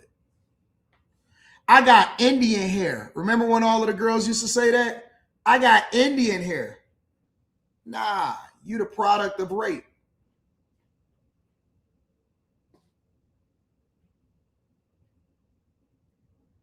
You don't even know it. You don't even know it. You practicing a form of trying to pretend to be something based off of something that happened that was atrocious in your history, in your lineage. That's why you like baby hair so much. I got Indian hair. You think that they was going over there to come and talk to y'all? You think y'all walked up to them in a bar? You think you walked up to a Cherokee and was like, hey, baby girl, what's your name? And then y'all started having sex with them? Is that what you think happened? That's how you got Indian in your blood?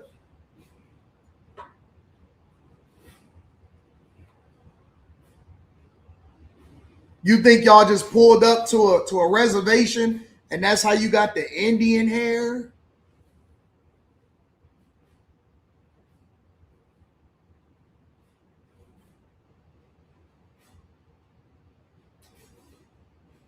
Better wake up.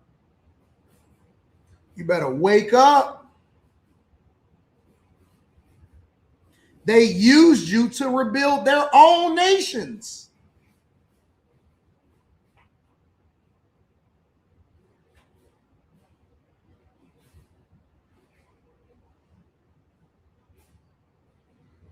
Man, oh man, oh man.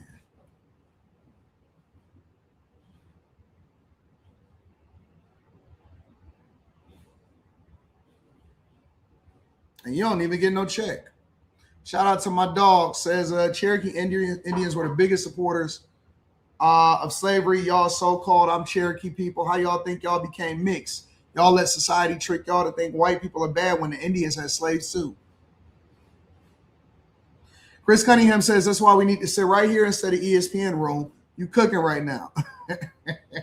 I have the capability to go there also in the ESPN room. Shout out to you, said FBA Crenshaw. FBA all day B. Check your email. Find a love in the Dominican Republic says, y'all have all of this money and you wearing the same shirt you wore yesterday's show. Facts. Facts. I got your net worth in my book bag too. Let me show you.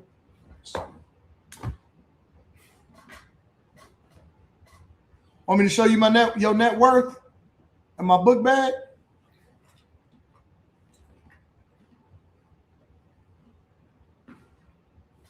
It's a fact, bro. You should see my joggers. I got on Nike joggers right now. I got on black socks. I got on Yeezy slides. That's a fact. That's a whole fact. That's a fact. That couldn't have been any more true of a statement that you just wrote right there. I agree. I co-sign that. That's a fact.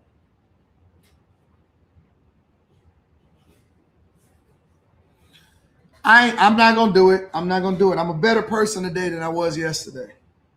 It's the Millionaire Morning Show. We do things a little differently now.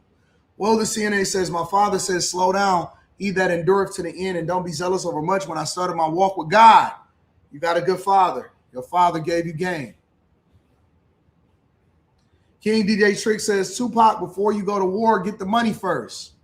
I got my money now. I'm ready for war. Chemical says 2000s LeBron James, LBJ basically did the same thing. Shout out to Humberto Ramos says, AD, thank you for pouring into me. Shout out to my snow hairs. With the 100 ball and my white gin the past 2 years, you're the wind to our fire as we scale our luxury resale business. Jenny Penny luxury to 7 figures. Thank God for putting a saint like you on my path.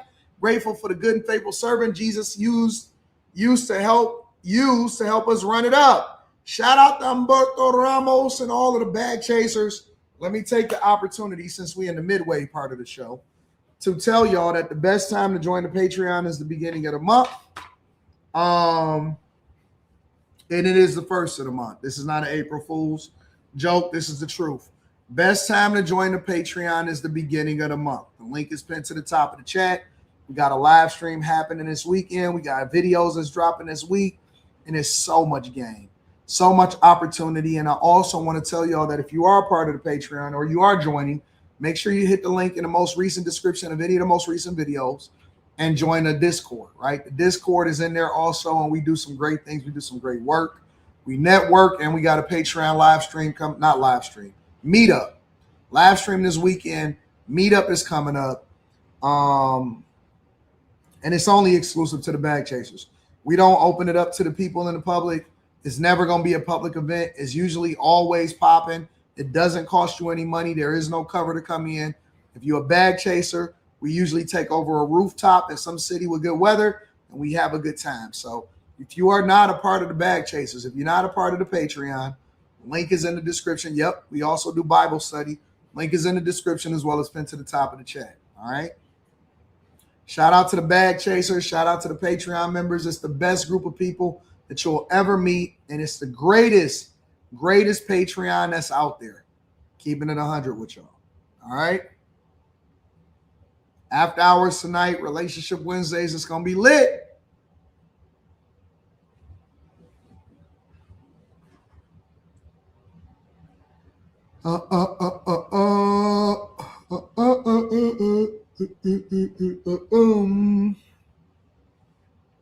Shout out to the chasers.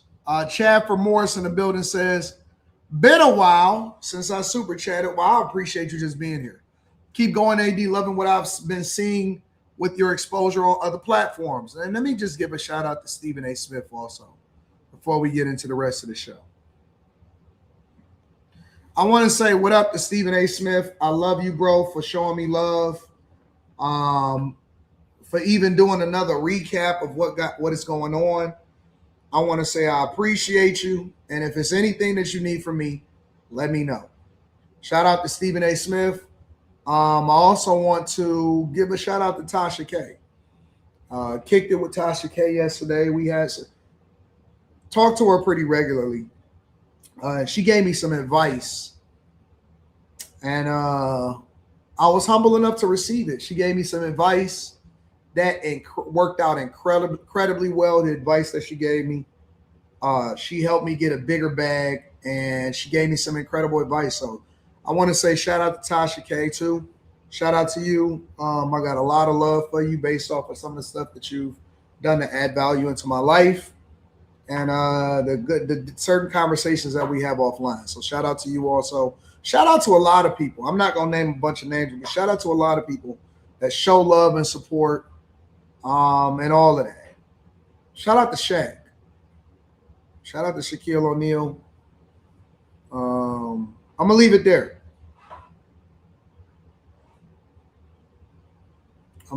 But shout out to Stephen A. Smith. Shout out to Jason Whitlock. Jason Whitlock has been a very good friend of mine and a value add, and has played a very valuable role in my life. Spoken to Jason Whitlock online and stuff like that. Shout out to Jason Whitlock. We're just gonna leave it there.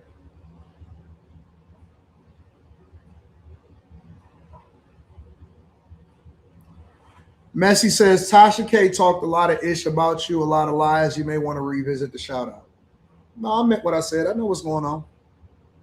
I know everything that's going on, and it's things that y'all don't know about. But shout out, I'm going to just say that. Shout out to Tasha K. Listen, stop allowing for y'all emotions to control you. Everything is working out exactly how it's supposed to work out.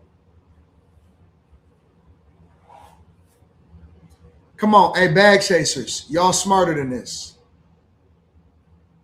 Y'all smarter than this. What do we play? We don't play checkers.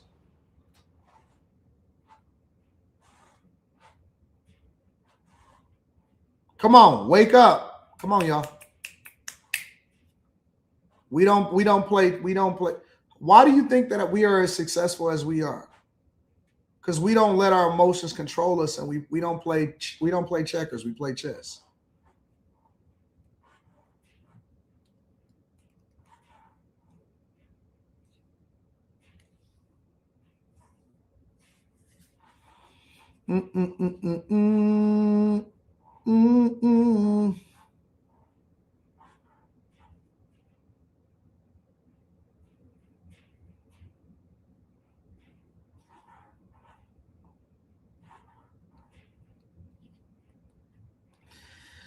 Y'all got to be smarter than this. I thought that y'all was wiser than this. Nah, don't leave it there. Shout me out too. Shout out to King DJ Tricks. Ryan says just bought an annual Patreon sub and joined the Discord. Shout out to Ryan. Shout out to all of the new bag chasers. Again, the best time to join the Patreon is the beginning of the month. All right.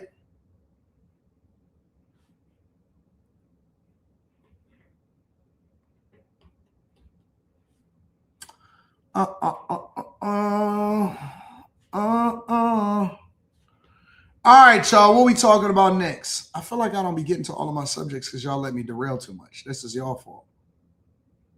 Oh man, I don't want to get into that yet.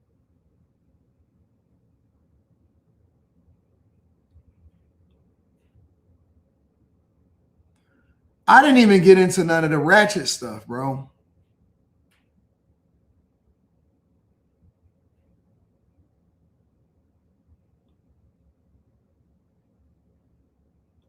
Have y'all seen this judge right here?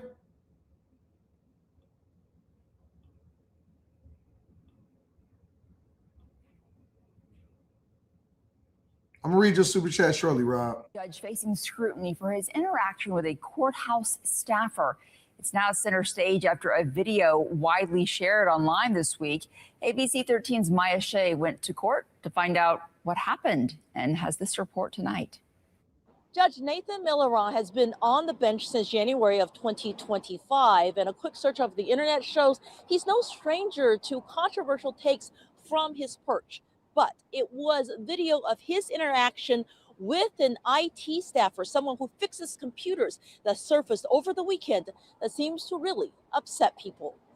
Judge Nathan Milleron was in trial here at the 215th District Court today and wouldn't let our cameras inside nor comment on the specific court video showing him trying to get a computer problem fixed that seems like it's everywhere right now. No, it wasn't a false alarm. Don't joke around. I'm serious about this. It was happening. Get out of my courtroom. Find his supervisor. Sick and tired of this. Since the video gained traction. You know why I don't like the news? You know why I don't like the news?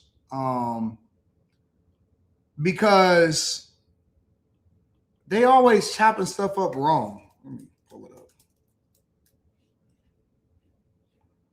Always got to go to X. I've been using X a lot more lately.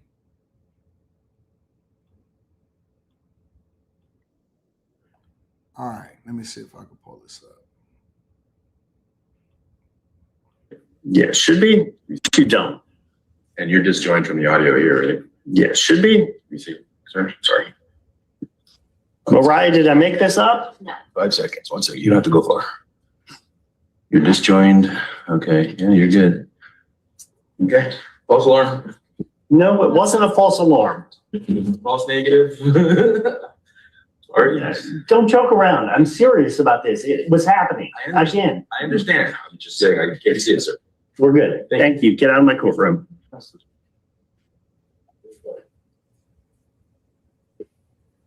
Find his supervisor. Jesus Christ. Sick and tired of this bullshit today. So apparently it's a Harris County judge, and his name is Nathan Milliron. Is it Nathan Milliron? And he's basically a Harris County judge that's an a-hole. He's a real a-hole.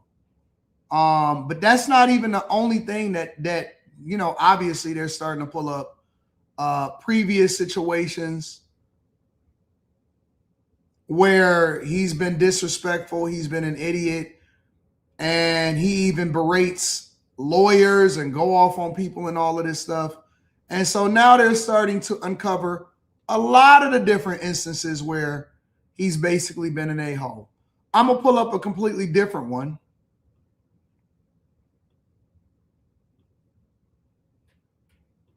Because I was going to do a whole live stream on him, but I'm going to also show this one too. Let me see if I can share it. There we go.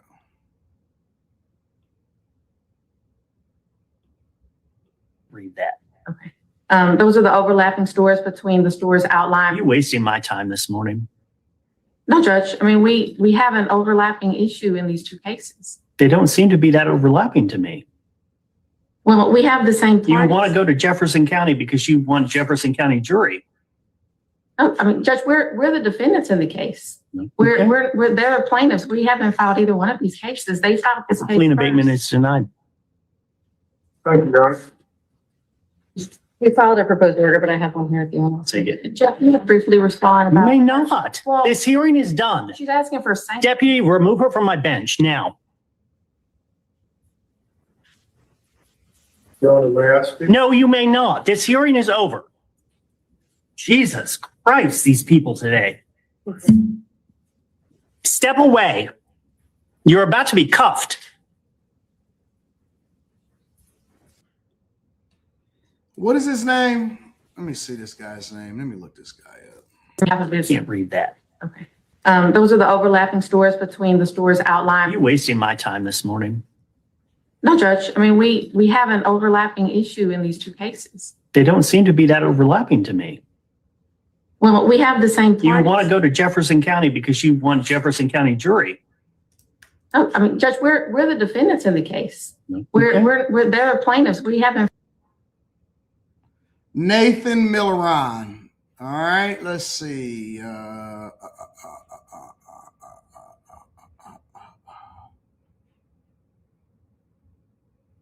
Now, unfortunately for this guy, he's actually a judge that has been voted on.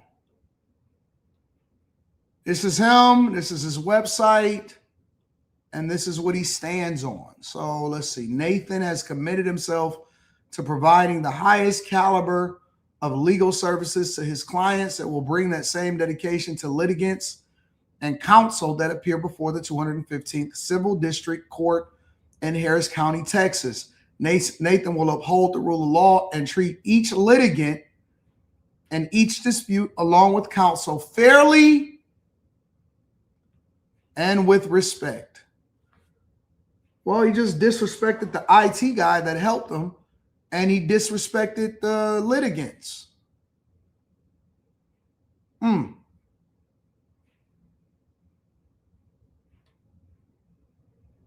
Graduated from the University of Houston Law Center, licensed to practice law in the state of Texas in May 2004.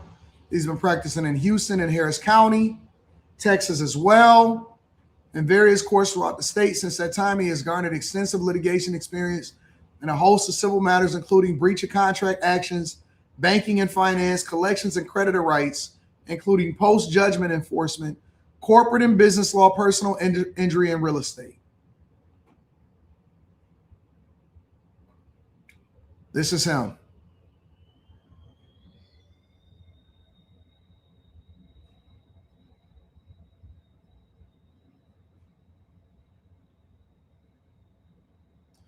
And y'all voted for him.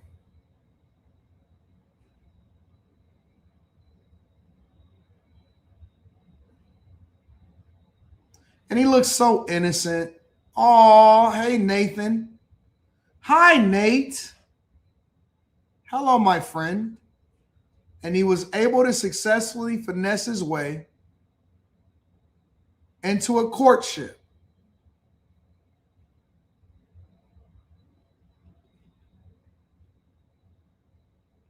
That is him.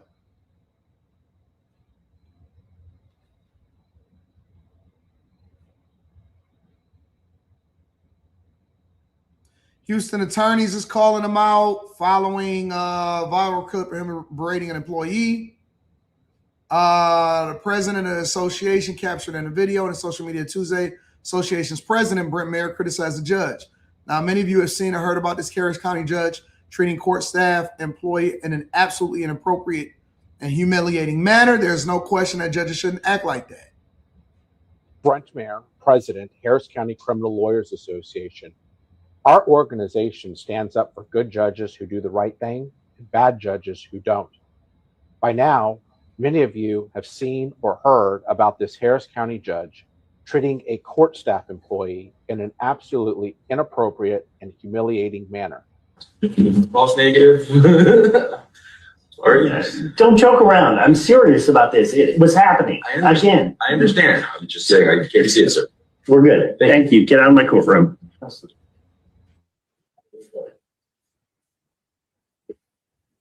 Find his supervisor. Jesus Christ. Sick and tired of this bullshit today. There is no question that judges should not act like that. One of our members recognized that, wrote to the judge to let him know that is not how a judge should treat people, and demanded an apology to the employee. But this just wasn't any member of our organization. This was James Stafford, a Harris County criminal defense lawyer for over 50 years, Lifetime Achievement Award recipient in 2012, Unsung Hero Award winner in 2016. He worked as a briefing attorney for the respected Judge Myron Love, so he understands the importance of judicial temperament and how a judge treats their employees. And as a citizen and an attorney who has stood up and fought for the little man for over 50 years, James decided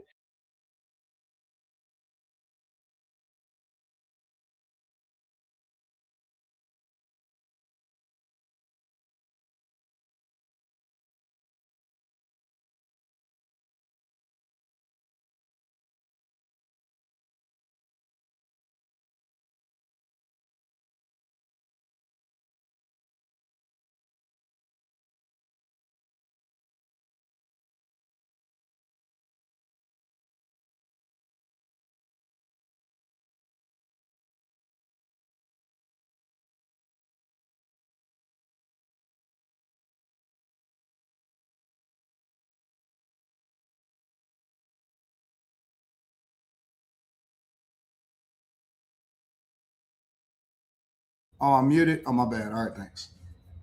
Let me see if I can switch back over real quick to my regular connection.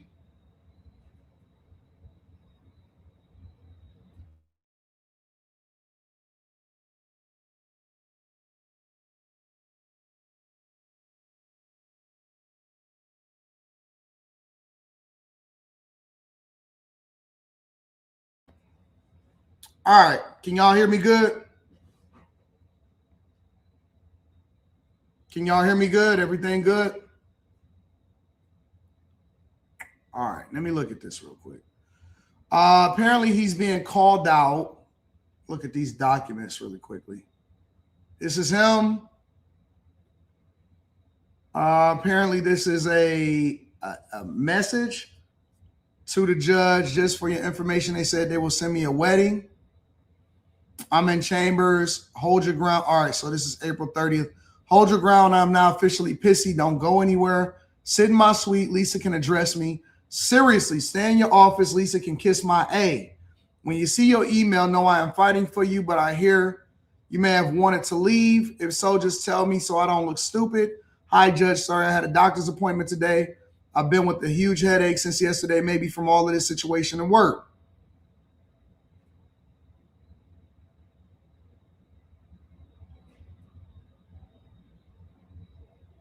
Lisa, you told Brendan I didn't fight for her. You gave me the option. It was a lie.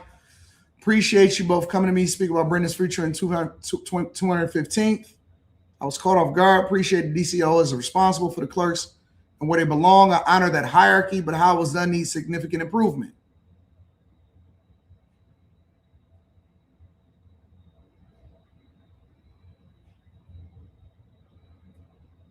Brenda was told to clean out her office and move to Judge Hawkins 11th. Right? Her friend's personal belongings and furniture remain in that same office. Awkward at best, right? This dude is a terrorist, bro.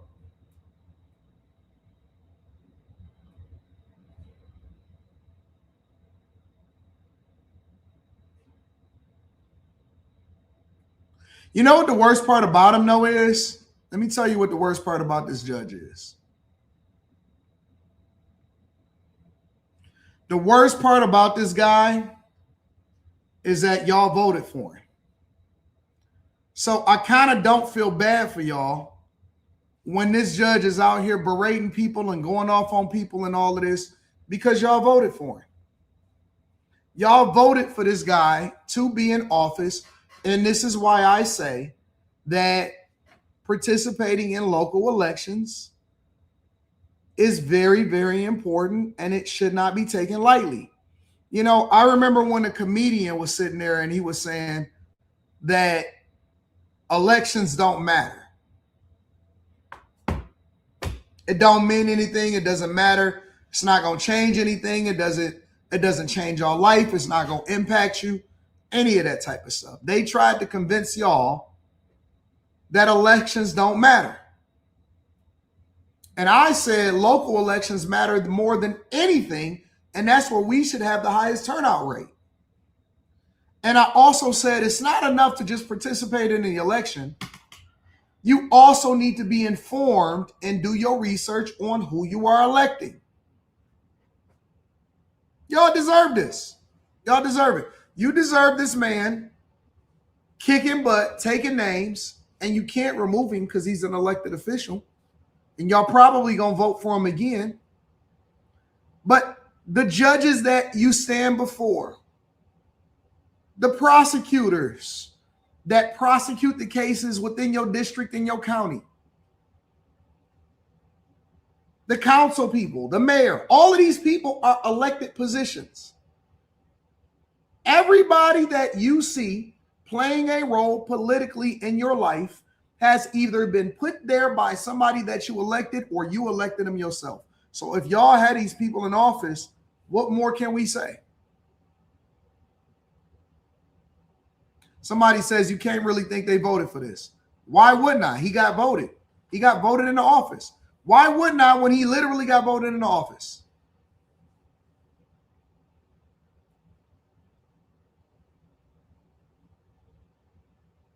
What do you mean? Yes, I believe so, because he got voted in.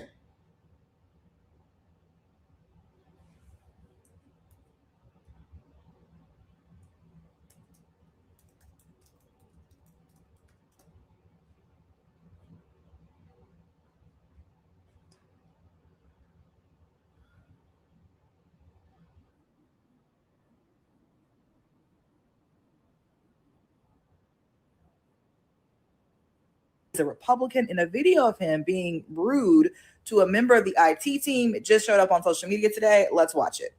Yes, you don't. And you're disjoined from the audio here, right? Yeah, it should be. You see, sorry. Ryan, did I make this up? No. 5 seconds. 1 second. You don't have to go far. So he really just got elected into office.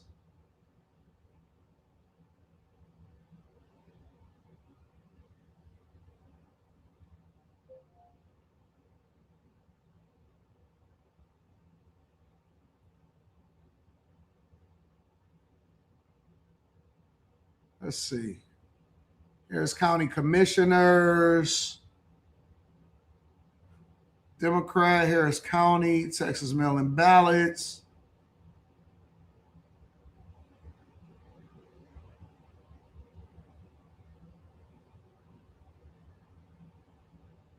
I wish I could pull up the results. Here we go. Some races ended up being decided by mere hundreds of votes. In the 215th District Court, incumbent Democrat Elaine Palmer lost to Nathan Millerine by 324 votes. 324 votes. He won by 324 votes. So tell me that elections don't matter. Tell me that elections don't matter.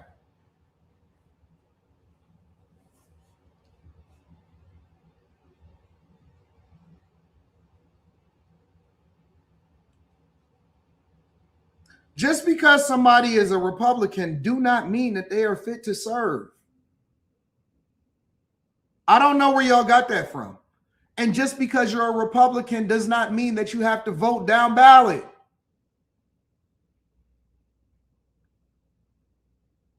When I say become an informed voter, that means do your research on the individual. Don't just lean on party politics. Matter of fact, one of the things that we need to start paying more attention to is the primaries. The primaries where you choose which person from your party to represent you in the election against Democrats. So it's not even about whether or not he beat a Democrat. It's the fact that he was elected in the first place by 324 votes, and he got to that point in the first place. Just because you're a Democrat don't mean that you got to vote down ballot. Why don't y'all participate in the primaries? That's how they got Jasmine Crockett up out of there.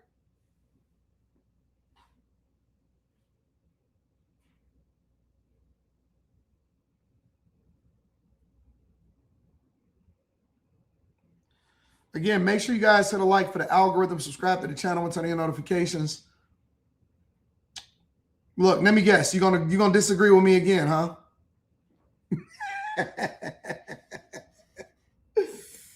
Oh man, sometimes I wish I was the type of person that did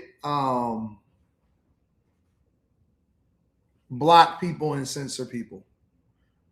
Because I just, Mike Green, man, I just really don't like you. But I am fair, and you have not been disrespectful that I can see. And so I have to let you, I'm going to let you rock because I try to be as objective as possible. But you irritate my soul. It doesn't matter what perspective I take, don't matter what position. It's always going to be somebody that go the opposite. It's going to be the same people. And he talking all caps. I need to figure out a way in order to censor this guy. But I can't do it the other way, right? Because like I got to figure out a way to like in corporate America, all right. I'm not doing that. And don't nobody else do it either. Nobody else censors this guy. All right. You know how in corporate America, if you really don't like somebody, but you got power, you can't fire them, but you got to figure out, you got to go through and figure out what they've done to be a fireable offense. That's kind of the mindset that I'm on right now. Like, you know what? Let me go pull a attendance record. Let me go and see if whatever, so on and so forth. And then you try to figure out how you can censor him, but he hasn't done anything wrong. He hasn't crossed any boundaries or any lines. So I got to kind of let him rock. You know what I'm saying? I can't just censor him and blacklist him and send him to Send them to the gulag. Mike, we're letting you talk. We letting you get it off. That's the whole reason why you're able to get it off in the first place. You know what I'm saying? But sometimes I'll be thinking to myself, man, I don't like that person. But I'm not going to censor him because I got to be fair. I got to be fair. So shout out to you. Rob says, don't feel bad, Anton. I wear the same clothes myself. Why would I feel bad?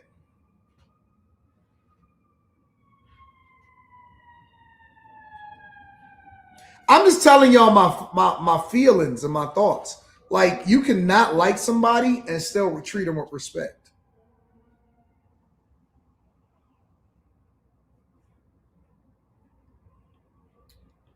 Rilo G says, how old was you when you made your first million? I've answered this question before.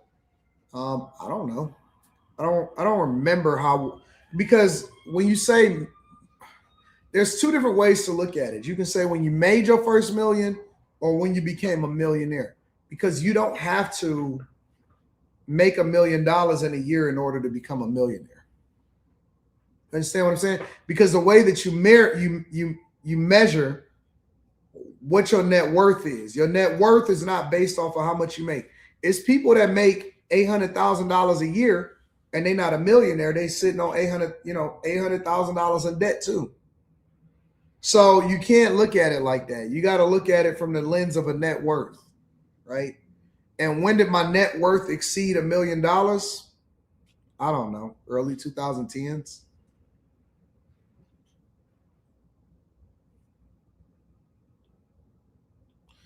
Tisa Lee says, what's up, fam? I sent multiple emails for a coaching call. I got you. I promise you. I've been scheduling them. I've been performing them.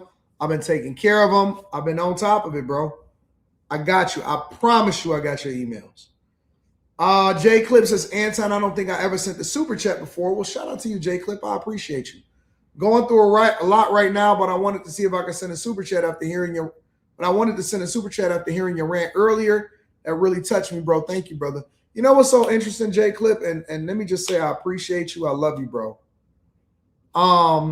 It's so many people going through stuff all over, bro. It's so many people going through stuff all over, man. I'm praying for you. God bless you, bro. I hope everything works out. King DJ Trick says he probably cross-dresses too. He looked like the type. Michael Armstrong says, I'm on Florida watch. Byron Donalds should be the next governor. So-called pro-blacks will help him fail. Treat Mike Green how the NBA treated my boy Ivy, eye for an eye. It's not that platform, bro. Genius Fox says, never know who's looking. Last year, a single mom moved next door to find herself. But after seeing my family day to day, she says it reminded her of her childhood and what kids might lose. Now she's back with a husband. You changed the name too, Genius Fox. You think I ain't recognize that? Yo, it's Eric TV says, bless up, AD. What up, though? All right, y'all. Make sure y'all hit a like for the algorithm. Subscribe to the channel and turn on notifications. I heard that Oracle is doing layoffs.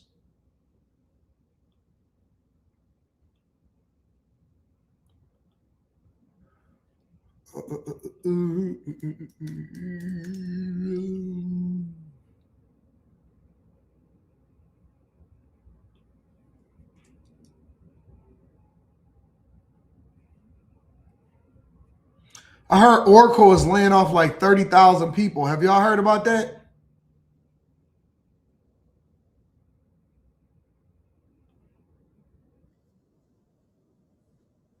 Morning, checking your phone and finding an email that says you no longer have a job. For thousands of employees at cloud computing giant Oracle, today, that is exactly how their day began.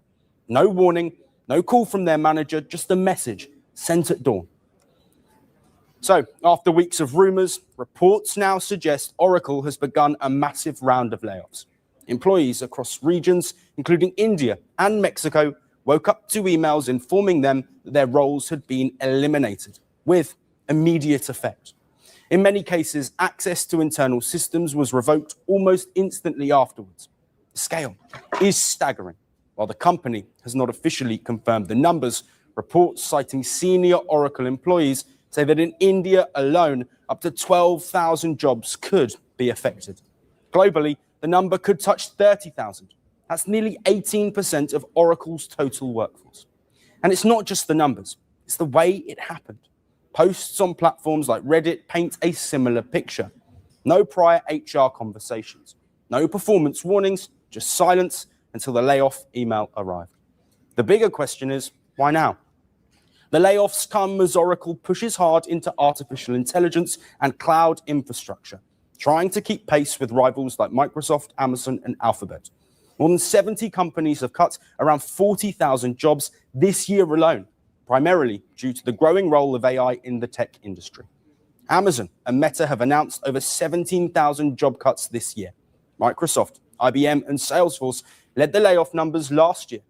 Market watchers say the layoffs are part of a broader shift where adoption of AI is influencing hiring decisions and not just investor sentiment. One of the big themes we've seen from our clients and from others is on the AI trade is really what level of replacement are we going to see, especially with white collar workers, and what is the long-term impact of that? Go from financial markets into real markets, i.e. starting to see companies announce reductions in force. All right, let me go into this really quickly. I want to share something with y'all. I just pulled up on Business Insider the actual email. They currently employ around 162,000 full-time employees. Obviously, that's worldwide. That's not in the United States of America. According to LinkedIn posts from laid-off employees, the cuts affect the staff across Oracle Health, Sales, Cloud, Customer Success, and NetSuite. This was the actual email. We are sharing some difficult news regarding your position. After careful consideration of Oracle's current business needs, we have made the decision to eliminate your role as a part of a broader organizational change. As a result, today is your last working day. We are grateful for your dedication, hard work, and impact. Listen, once I read this part right here, today is your last working day, I don't even care no more. That's all the news I needed to hear right there. Where's my last what? Okay, I got you. It's so weird, bro, looking at this and reading this and all of this stuff with the Oracle layoffs and all of that, because I don't know, man. When I was in corporate America, I had a good time. Now, what they are telling me is that this is worldwide. So it's not the majority of the workers is being laid off in the United States of America. As a matter of fact, I'm not even sure most people in the United States, that anybody is in the United States is affected, but I'm going to do some deep digging in a second. My experience in corporate America was nothing like this, bro. I had a ball.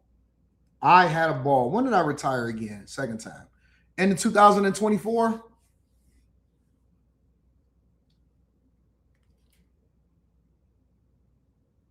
Yep, end of 2024. December 30th, 31st was my last official day in corporate again. And I went out with a bang. I made so much money. We are grateful for your dedication and hard work, they say, and the impact that you have made in this time with us. After signing your termination paperwork, you will be eligible to receive a severance package subject to the terms and conditions of your severance plan. You will receive an email from DocuSign to your Oracle email address with details of your severance and termination date. Immediate action required. To receive important follow-up information, including FAQs and separation documents to help you through this transition, you must provide a personal email address. What does that mean? You must provide a personal email address. That means you have been cut off, big dog.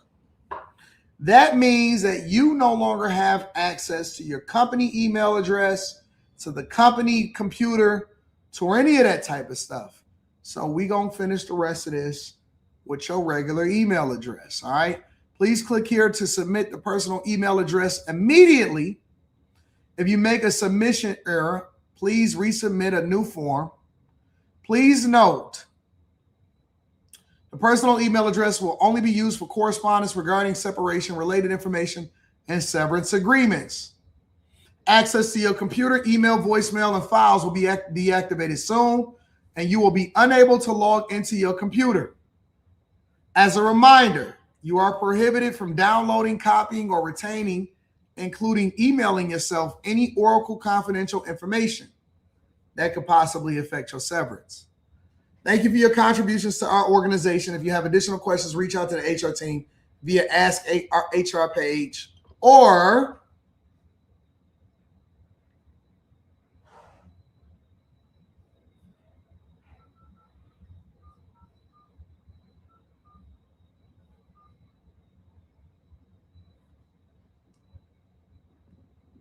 Hello, and thank you for calling Oracle HR. Please note, Oracle may use information collected from this call as specified in Oracle's publicly available privacy policy. Please choose from the following menu. To hear information on how to contact payroll, press 1. To hear information on how to contact benefits, press 2. To talk to someone in HR services, press 3. Sorry, that's an invalid response. Please choose from the following menu. To hear information on how to contact payroll, press 1. To hear information on how to contact benefits, press 2. To talk to someone in HR services, press 3. You've reached Oracle HR, where customer service is our priority. Please select one of the following menu options to be connected to one of our specialists. For hiring related questions, including recruitment, offers, and onboarding, please press 1. For employment and income verifications and I-9 requests, please press 2. For employee exit, press 3. To request an accommodation, press 4. For general HR support, press 5. Please wait while we connect you to an HR specialist. All Oracle HR specialists are currently busy. You can continue to remain in queue or press 1 to schedule a callback. Would you like to use the following number as a callback? 1-3-1-3-3-2. Gotta hang that up.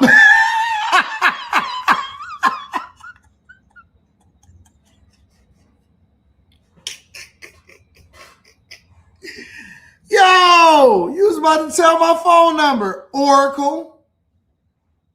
I had to hurry up and hit the exit button because I couldn't find a mute button fast enough because I ain't got my dashboard over here that I usually have inside of the ESPN room.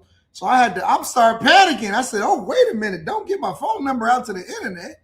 Last time I had to change my whole phone number. I said, oh my God, no, not this time. Woo! Would you like a call back to this number? 3-1. I'm like, man, hold on. What you doing, big dog? Y'all got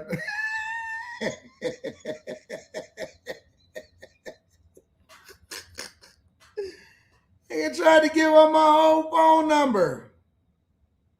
Yeah, I tried to dox myself. Yeah. Tried to dox myself.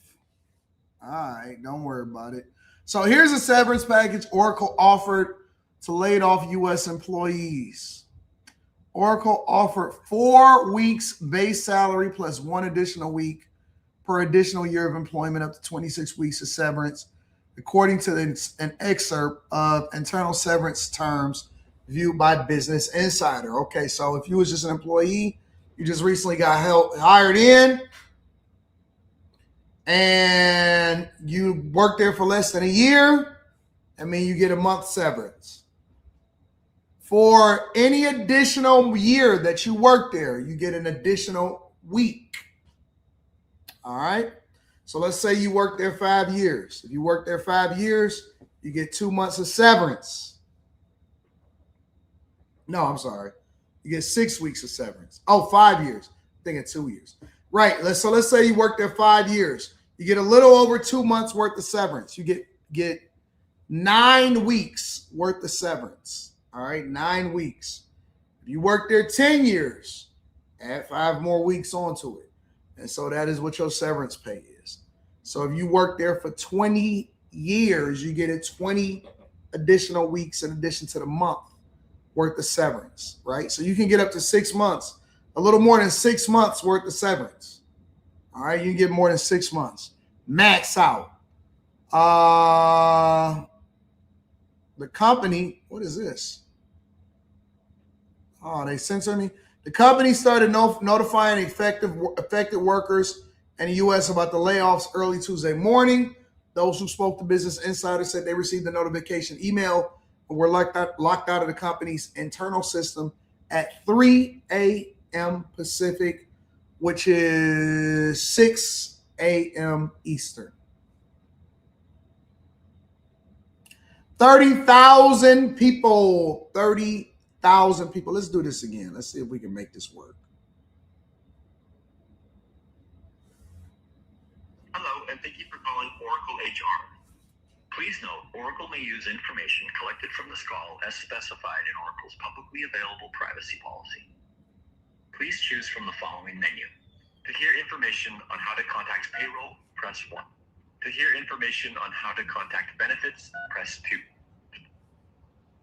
You've reached Oracle HR, where customer service is our priority. I'm prepared this time. One of the following menu options to be connected to one of our specialists. For hiring related questions, including recruitment, offers, and onboarding, please press 1. For employment and income verifications and I-9 requests, please press 2. For employee exits, press 3. Please wait while we connect you to an HR specialist. A callback is pending for you. Please be patient. You will receive a callback once you reach the top of the queue.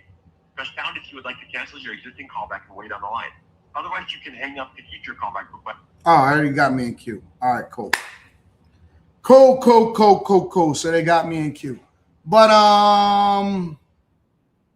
yeah, that's pretty unfortunate for a lot of y'all. And I want the best for y'all. I really do. In future hiring related to this.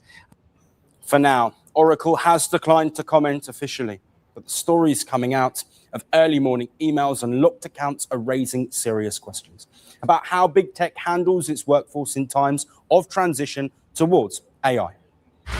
Want the facts? The latest developments? News that gets straight to the point. Well, that's unfortunate. Prayers up for all of the Oracle employees. Let me just look up something really quickly. Oh, man.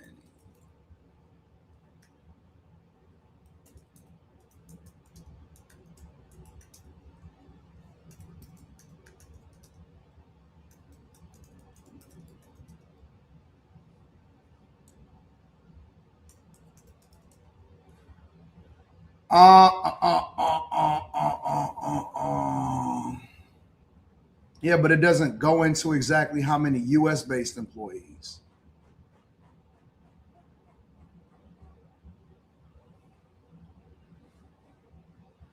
Yeah, it doesn't go into it. It doesn't deep dive into it. But they saying that you know, a lot of them was actually overseas and most of them wasn't even here in the United States of America. So that's pretty interesting. Yeah, man. Listen, don't put all your eggs in one basket. Go ahead and start your own business and know that nobody is coming to save you. The days of being able to depend on a job and work there for 30, 40 years and and retire is over. It is over. There's none of that stuff exists anymore. That's not a real thing anymore. That's done. So if you think that that's going to save you, if you think that that's going to benefit you, if you think that you're going to win or you're never going to have to be able to make adjustments or any of that stuff, you can forget it, big dog. That is over. Absolutely over. Big landlord versus squatter battle in Washington, D.C. that 7 News exclusively reported on last year. A woman, Shadija Romero, booked an Airbnb owned by Roshan Douglas. Now, Romero paid 30 days in advance, then asked to extend her stay, stopped paying, and wouldn't leave for months. Well, finally, in December, a judge ruled the homeowner could kick her out. which she did, and our cameras were there rolling. But now, as Felicia Ashley reports only on 7 News, the former squatter is suing the homeowner for $500,000, claiming designer items that she had in the house are gone. Before the hearing even started, the judge dismissed 2 of the former squatters' 3 claims. The homeowner, Roshane Douglas, told me that she does plan to file a dismissal for that 3rd claim. The claim that some of the squatters' personal property was either damaged or went missing. Take a look at this 7-page list of mostly designer items that Romero claims were lost or damaged when she got the boot. Did you get it? So wait a minute. You telling me that she had $500,000 worth of stuff? Meta glasses, 2 pair of Meta glasses, clear frames from Georgetown, pink frames from Georgetown, pink and black frames from Georgetown, glasses from Warby Parker, 8 pair of glasses from Warby Parker, 2 Louis Vuitton shades, Gucci shades, Prada shades, Chanel shades, Versace shades, LV studs, LV hang earrings, LV hoops, Fendi hoops silver, Fendi hoops gold, large mirror, large Chanel flap, white Chanel, denim Chanel, mini Chanel, 3 mini Chanels, 5 Hermes scarves, pink Brandon Blackwood, white Brandon Blackwood, Brandon Blackwood times 4, large Africa bag, approximately 12 Coach bags, 10 Kate Spade bags, 4 Marc Jacob bags, signature Fendi bags, black leather Fendi bags, and then it's got another page on there. Items that Romero claims were lost or damaged when she got the boot. Did you get a moment to look at that list? I did look at that list, and I did not see any of those things in that property. Here's a look. Romero claims she had 2 pairs of Meta glasses, sunglasses from Louis Vuitton, Gucci, Prada, Chanel, and Versace. High-end designer earrings, a white Chanel, denim Chanel, and 3 mini Chanels with no explanation of what type of item she's referencing. Hermes scarves, designer bags, the list goes on for 6 more pages. The whole business idea. Basically, Romero is claiming when the Douglases put her out, her items were damaged or taken. But after the December hearing, 7 News was there as Romero got in a car. Then she walked around Judiciary Square a bit. Then she got back in the car and posted these videos on her social media page for her followers. It is what it is at this point. I don't really care. This is Ring camera video from the Airbnb's property around 8 p.m. Where should Deja go? when Romero and the people with her arrived. Y'all scared? Open the door. When she came to get her stuff around 8 p.m., did she take everything with her? No, she looked like she picked through it and took what she wanted to take. And when we came back the next day, we ended up cleaning up the rest of it, and she never came back. Romero made it clear she is not letting this go. She's already filed a motion for the court to reconsider the claims the judge already dismissed. And for their part, for the Douglases, this was such a horrible experience that they sold their former Airbnb property this week. For now, reporting from Northeast DC. They got up out of that. But see, you know what? Like I was talking to a couple business guys that I know, and they said, Anton, we could never get into the property business. This is the part that they don't tell you about. They said, we can never get into being a landlord. And I said, why you can't get into being a landlord? They said, man, because we've had bad experiences with tenants, and it costs us so much money with the property and the damage and all of that stuff. Man, I don't think that I could ever do it again. And I said, I understand. I understand. That's another reason why a lot of landlords actually don't want to put a lot of money and improvements into a property, because they're anticipating the possibility that somebody can tear it up, or a squatter can come in and tear it up, right? I will tell you that it is very, very expensive. Very, very expensive. I just got an invoice yesterday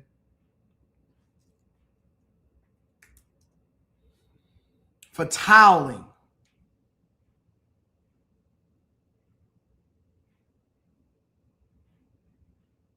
Where is it at?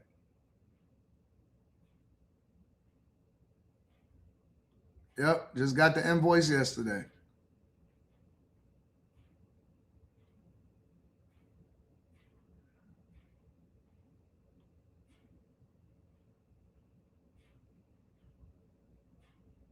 Plumbing and toweling.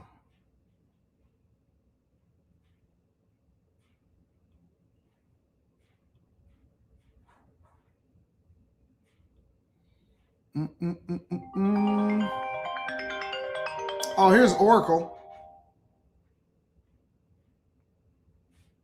Hello. Hello, this is the callback you requested from Oracle HR. Press 1 to accept the callback and you will be connected to the next available specialist. Press 2 to cancel the callback. Press 3 to delay the callback and we will call you back in 15.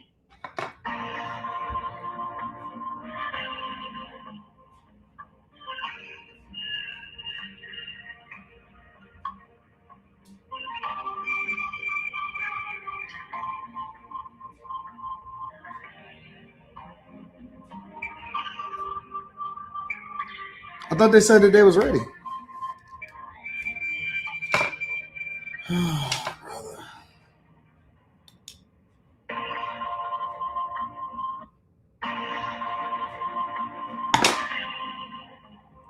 They said that was ready for me. Anyways, the point that I was making is that it's very expensive. But this is just to redo a property. This isn't even for like a brand new built property. This is how much it's costing me and to like do some changes to the plumbing. And I've already paid a $5,000 deposit on this. So I know I owe $21,000 more. And that's for all of the bathrooms. If you can tell, like plumbing services, materials, towel backsplash for the laundry and the powder room, towel backsplash for the downstairs shower, upstairs shower, primary bathroom. It's expensive. So then when a person basically is saying that, oh man, I don't want to deal with this anymore. When somebody just tears up your property, it put a bad taste in your mouth. And that's why you got to be careful because, again, you don't know what you're getting yourself into. So when people just tell y'all, oh man, just jump into real estate, just jump into real estate. No.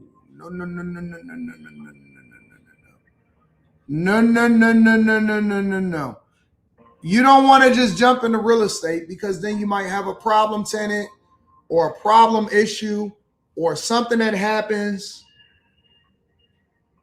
that may cost you a significant amount of money. And then you putting all of this high-end stuff in there, but you don't know how to vet for a tenant effectively, or somebody can squat in your property and cause $100,000 worth of damages. And then you just like, you know what? I don't want to deal with it anymore.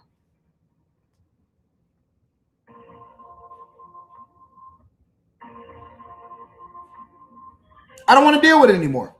I don't want to deal with the problems that come along with having tenants inside of my properties. And it's not worth the headache. You get somebody in there, they pay for 3 months, and then they get out. I mean, you know, then they stop paying, and you got to go through the eviction process. You might have a mortgage that you still got to pay for. You still got to pay insurance. Nope. And so a lot of people just get turned off from the process. They don't want to be bothered with the whole situation. You said NYC tenant market is horrible. You know, a lot of times also, this music is getting on my nerves. A lot of times also, people don't talk about the landlord experience. They only talk about the tenant experience. My algorithm on TikTok, for example, when I go on TikTok, I get to see the horrible landlord stories where they go through the property and show that people tore up the property before they left, and there's no legal recourse to come along with it. Dirty Woman says, my landlord loves me and doesn't ever want me to leave. Yeah, man, listen, getting a good landlord and tenant relationship is better than gold, bro. It's better than gold because you don't want to have to deal with the foolishness every single day, bro. You just don't want to deal with that. You know what I'm saying? So, yeah, man, we talk about it inside of the Patreon. The best time to join the Patreon is the beginning of the month. The link is pinned to the top of the chat. So we do talk about it extensively. I give you all my experiences. I've never, ever had a bad tenant situation because we vet. And I tell y'all how I vet, what I look for. what type of price points, what type of properties that I look to invest in and build, how much my budgets are, what my mistakes are. All of that is in Block Club, so y'all can actually go and look at that. All right. Going on year 3 as a landlord, she just renewed. Shout out to you, Twanka or Twanak. That's good. That means that you're having a good experience.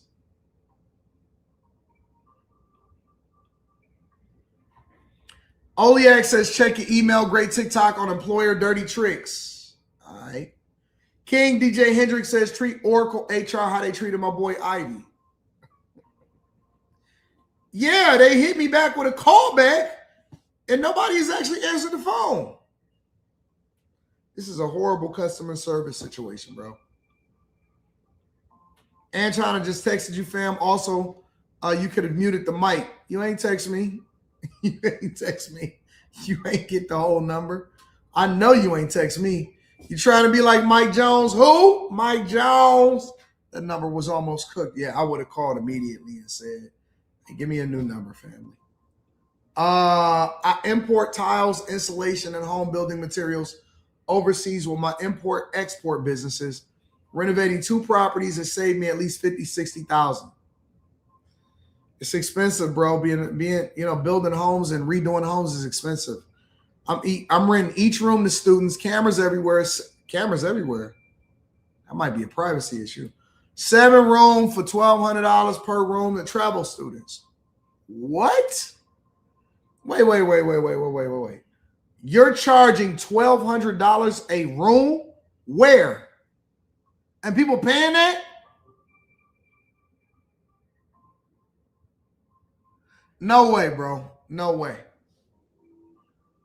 Let me adjust this heat. Yesterday it was in the 70s, today it's in the 40s.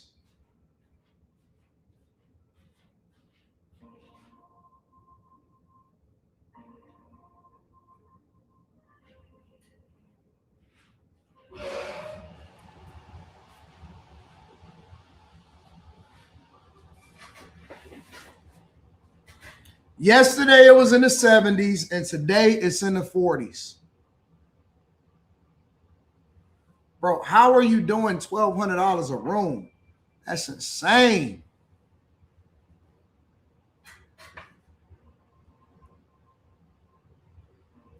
I couldn't do it, man.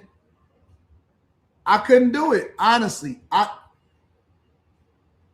Somebody says, you got to learn, Anton, student housing been a thing. Yeah, but what about the students? Y'all don't care about the students? Because y'all know those students is actually paying that with student loan money, right?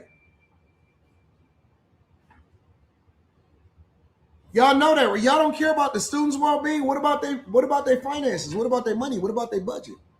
Y'all don't care about the students? See, I can't do that, bro. I just can't do it because I would feel too bad. And so everything I do has got to be ethical, bro. For a room, you said for a room. I can't do it, man. I can't do it. I can't rent like that, bro. Honestly. $1,600 a person in a 3-room door. I can't do it, bro.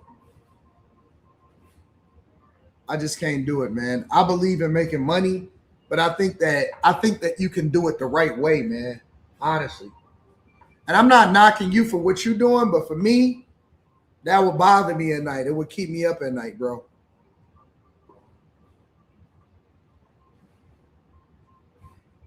It would keep me up at night. So I only charge what I believe to be reasonable so that they would still, so that people could still have a life too. I didn't say it was anything wrong with getting paid. I said, I can't do it. I can't do it, bro.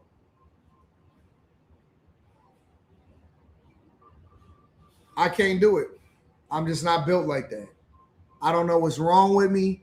I don't know why I can't fully leverage it. I know I can get more money for the properties that I lease out. I know my properties is the top properties in the areas and the neighborhoods that I build them. I just can't do it, man. I'm not built like that, bro. I can't maximize at somebody else's behest. You know what I'm saying? Like, I'd rather build a relationship, or I'd rather ethically move a little bit differently. And I know I'm going to still make some money. I know I'm going to still profit. So why I got to max it out? I can't do it, man. I can't even raise the price of the Patreon. Instead of raising prices for the type of information in the game that I give, I created another tier that's even lower so that people will have a barrier to entry. I created a $5 tier in the Patreon. Instead of raising prices, I just created another tier and separated the information to still help people to get to where they got to go. I can't do it, bro. I'm not built like that. I'm just not built like that, bro.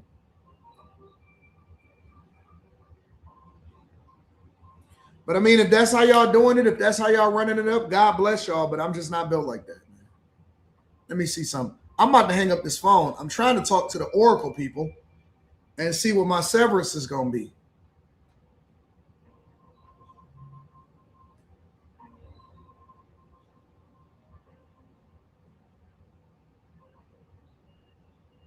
Yeah, the $5 tier, you don't get access to everything. The $9 tier, you get access to everything. So that's the difference. Y'all want different tiers just for different clubs? Ooh, that might be it. That might be a move, Kirsten. You know what? I'm doing that tonight. By tomorrow morning, that is the perfect. This is why I love my bag chasers. So if you don't want the real estate information, but you only want stock club, then you can only do that. But if you want everything all inclusive, shout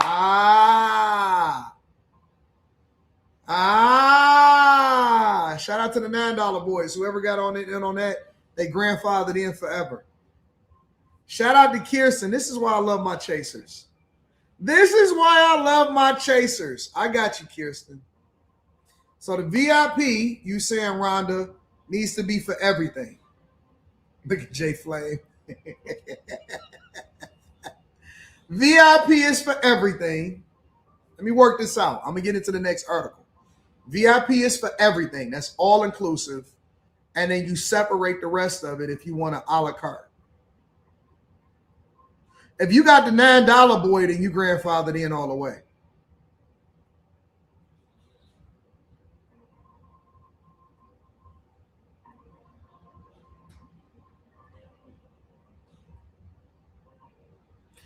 Well, the idea, though, your car is that maybe everybody is not interested in the content creation content. Maybe everybody is not interested in the real estate content. Maybe everybody not interested in the stock club content, and they only want to talk about the real estate. Maybe people only want the mastermind sessions, right? Maybe people don't want the vlog content, or maybe people just want to get the exclusive vlog content, and they don't want the content creation and other stuff, right? And so that's the whole idea of it, is that if you want access to all of it because you can use more than one piece of information, then you can leverage that. But if you only want this kind, then that's how you do it. You know what I'm saying? It does all work together. But then but at any time you can upgrade.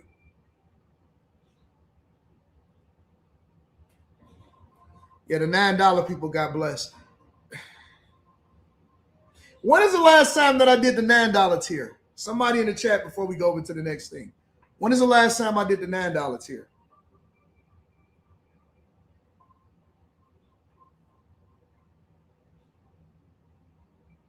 Somebody said leave it alone.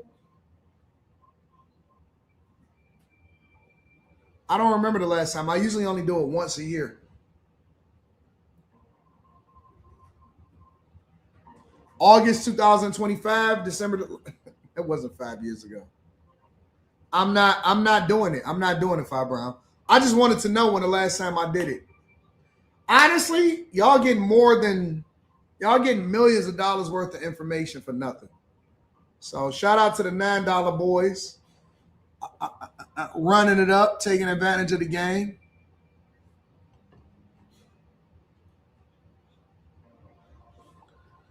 I'm renting each room, man. You running up a bag, bro. They laid off HR people too.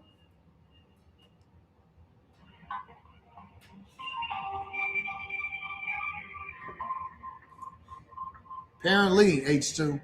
Yep, it includes food too, says King DJ Tricks. Internet, electricity, etc. The government gives them an allowance, fully furnished, and food 3 times a day. This is crazy, bro.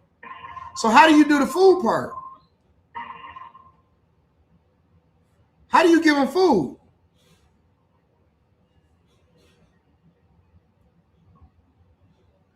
Bo Wingle says it's only $40 a night. Hotels are $100.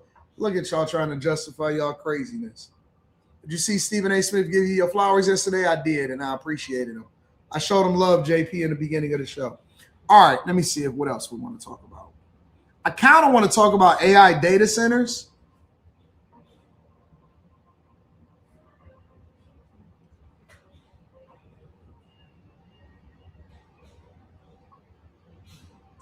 Birthright Citizenship, Florida Spring Break, AI data centers, layoffs.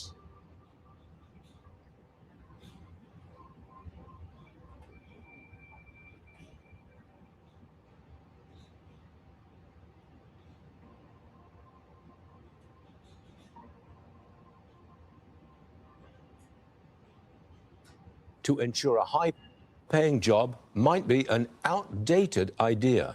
Mike Rowe joins me now. He's the dirty jobs guy. Right, Mike, you've met with data center electricians in Texas. They're under 30, and they're making $200,000 a year. They don't have any college debt. Why do you think that some schools dismiss skilled trades as kind of a consolation prize? Why do they do that? Two things. Somebody said, have you talked about the lady that didn't take $26 million for a piece of their property? I didn't. Is that what you would prefer I talk about? I can talk about that.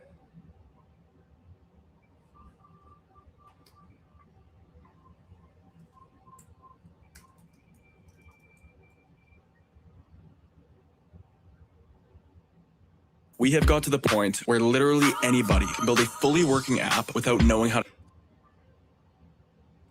A mother and daughter in Kentucky have turned down a $26 million offer for part of their farmland.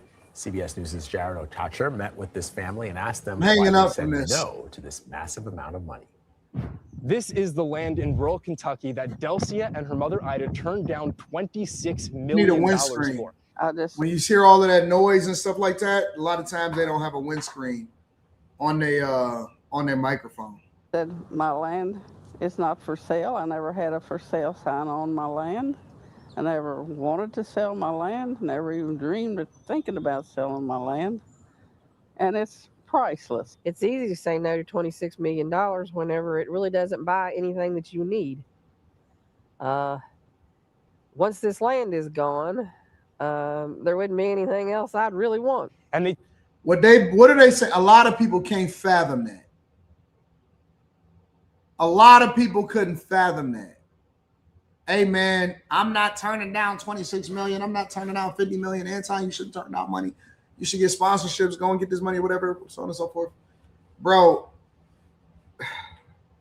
let me tell you the mindset of people that can turn down $26 million. They're doing well. They may not be doing $26 million well. They may not be generating that type of revenue, but they're doing well enough to be able to enjoy their life comfortably, and they don't feel as though they have to sell out for it. They don't feel like they're going to miss out on anything because they didn't take the $26 million. I once asked y'all a question and I said,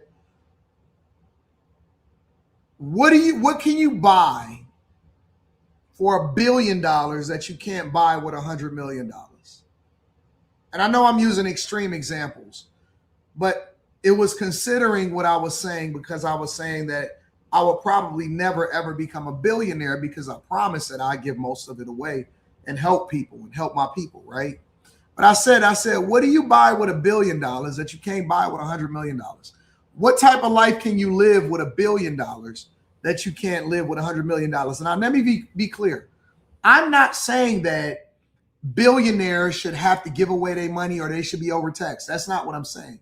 What I'm saying is that you should have the freedom to decide to do whatever you want to do with whatever money that you make. If you built a business and you became a billionaire as a business owner, then that's what you should be able to do. You should be able to do whatever you want to do. So let's be clear. I'm not against capitalism. I'm saying that you should have the freedom to do what you want to do. But at the same time, I understand when people say, well, I'm not really interested in selling my property for $26 million. And it's not that it's worth more than $26 million. They're probably trying to overpay her, but she don't care about the money because she's already doing well in life.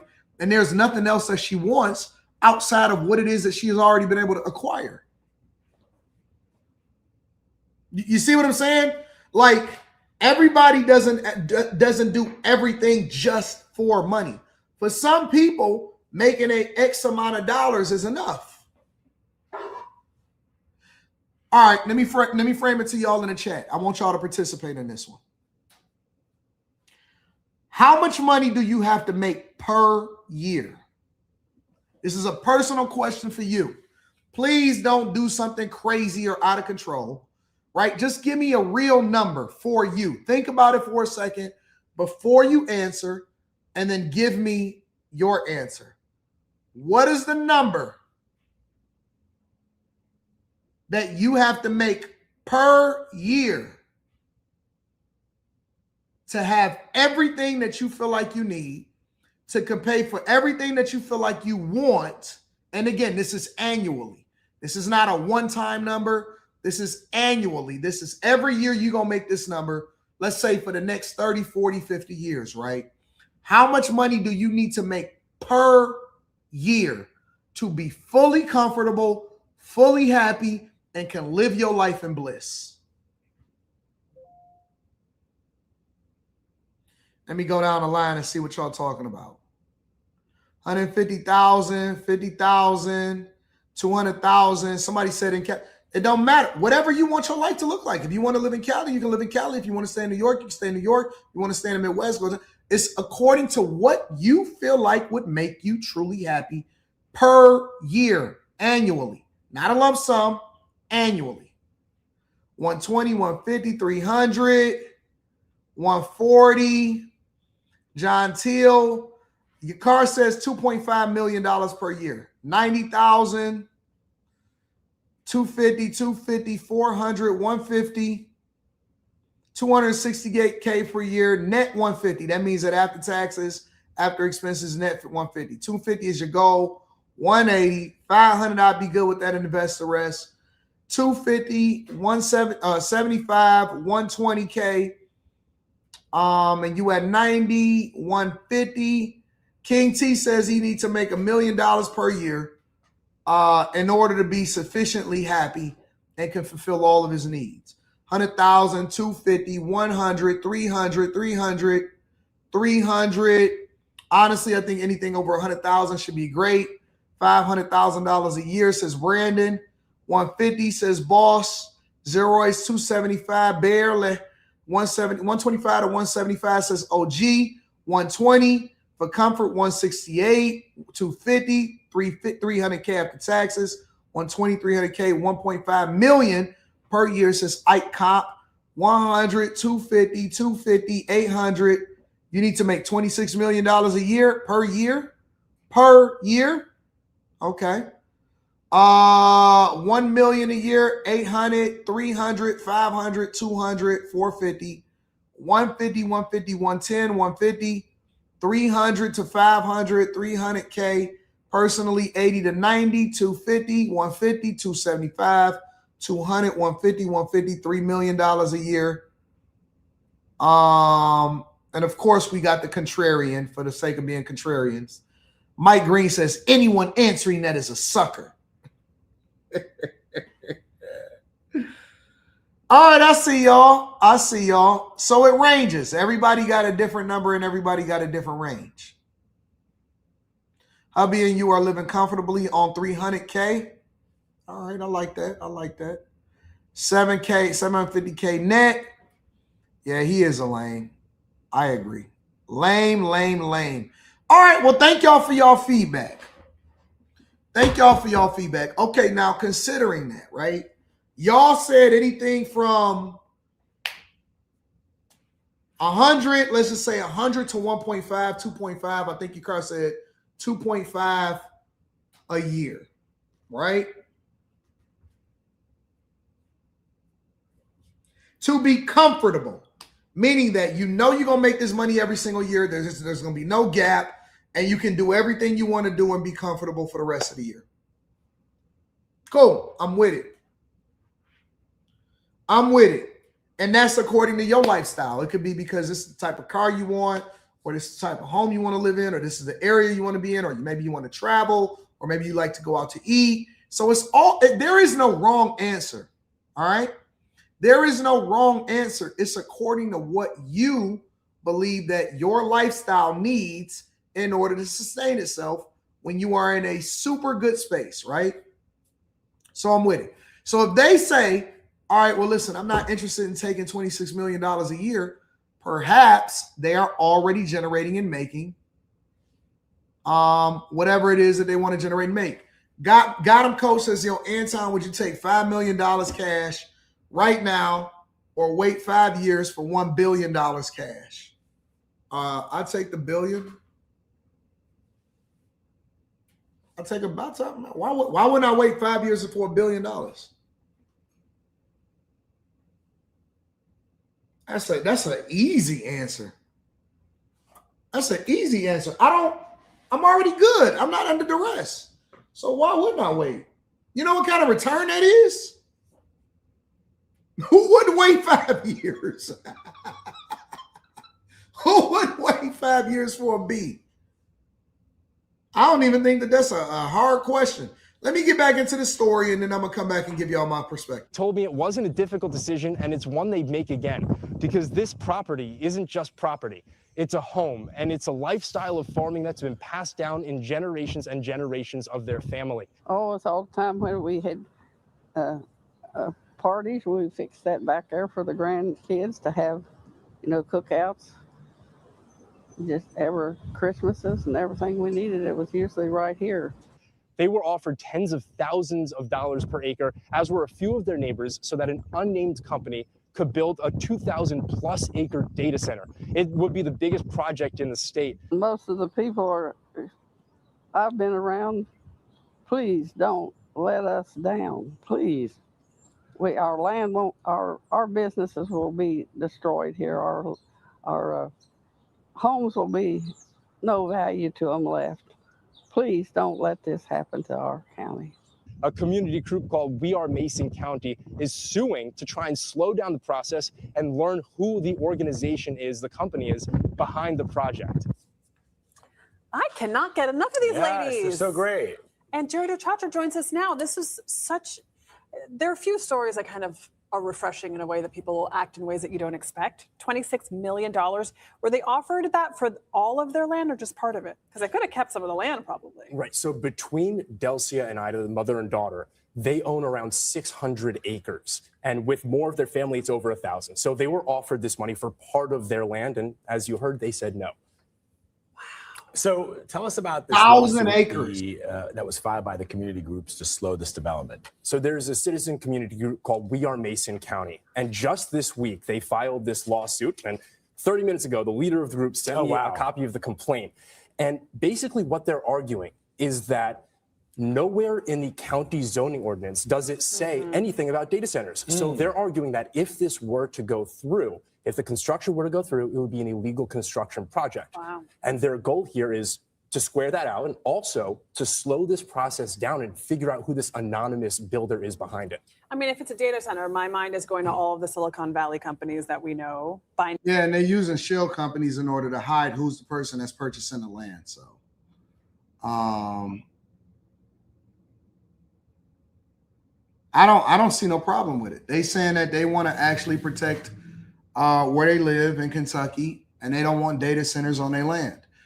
The problem with this situation is that if there's one person, if there's one big landholder that takes the money, then it negates everything that y'all fought for as a group, as a collective, as an entity, right? And so they want to know who building, who buying, what's coming on.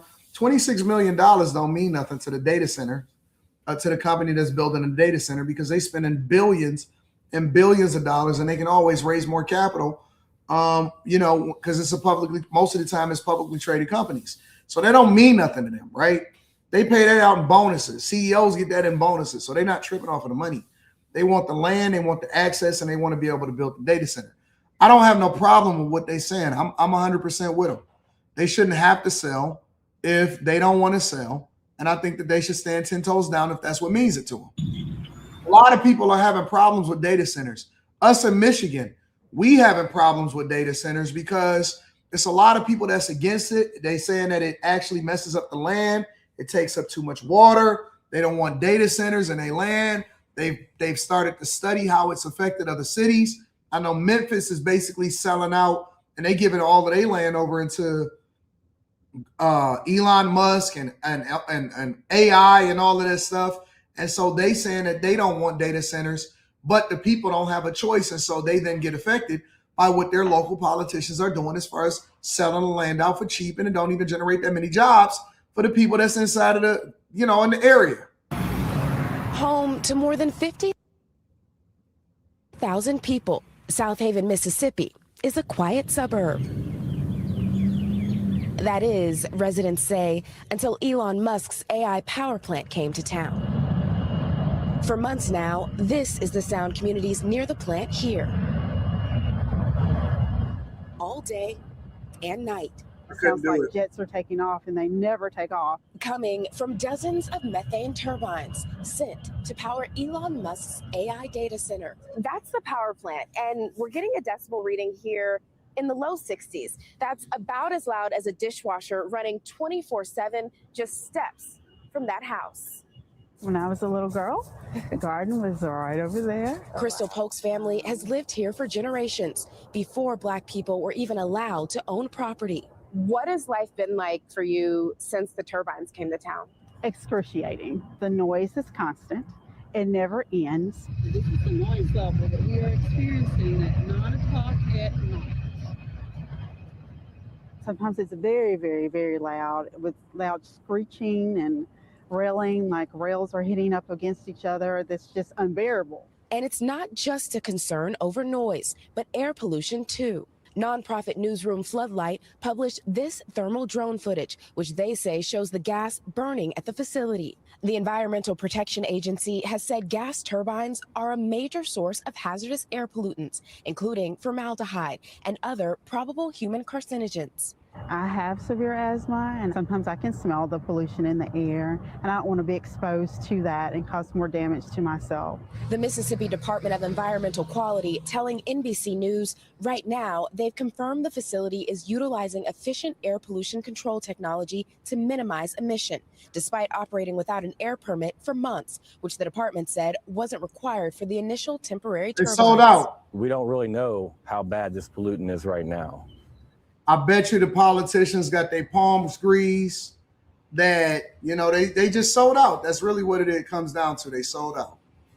They sold out the people in their city. They sold out the people in their town. And they gave it away for pennies on the dollar. And they sacrificed the people. They didn't bring it to them visibility. They didn't do a vote. And then again, I keep telling y'all this. Y'all need to pay attention to what's happening in y'all towns and y'all cities before it happens and it comes to y'all cities, because it's going to affect your way of life. I'd be willing to bet anything. I would be willing to bet anything that the politicians sold out and gave it away for nothing.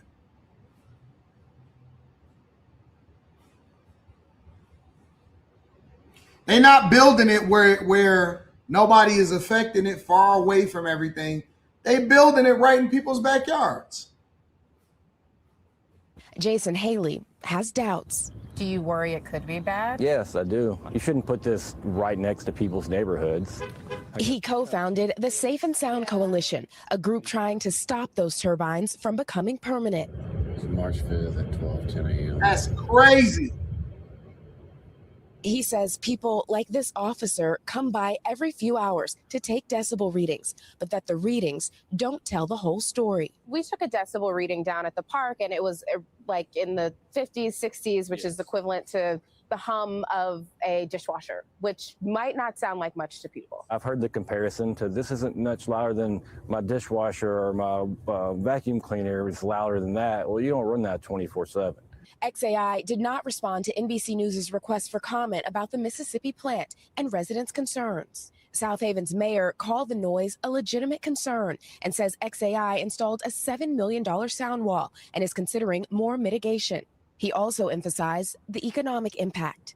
Our city and entire community will soon reap unprecedented financial benefits from this new strategic alliance. Sellout. That's the true selling out. That's real selling out right there. XAI plans to spend more than $20 billion in the area, the governor announced, bringing with it much-needed jobs. But Jason and Crystal are not alone in their worry. Hundreds of people showed up to the state hearing in South Haven, urging officials. When they say that they bring in jobs, they may bring a few hundred jobs or 1,000 jobs. And a lot of those jobs are from people that come out of town that have the education, is already employees, and they are the ones that then work at these facilities to ensure that these data centers continue to run. To reject XAI's bid for 41 permanent gas turbines. This month, Mississippi regulators unanimously approved those permanent turbines, which the Mississippi Department of Environmental Quality says will require an air permit. On X, Elon Musk said he was thrilled it was approved, adding it powers the future of AI innovation. A future the residents we spoke to say will cost them their own. I can't live with this. I'm going to have to move. Tell me more about what's happening for you right now. It's just the thought that this might be the end of something that's been in my family for years. I feel like we don't matter to those who are in charge, that we are invisible to them. Priscilla Thompson, NBC News. It don't matter. The politicians have already got paid off. They got their money. They got their bag. Probably got a couple $1 million a piece in order to approve it and to sell the people out. And they just going to go ahead and live their life. That's really what it comes down to. King DJ Trick says, someone goes there, cleans every 2 weeks and cooks.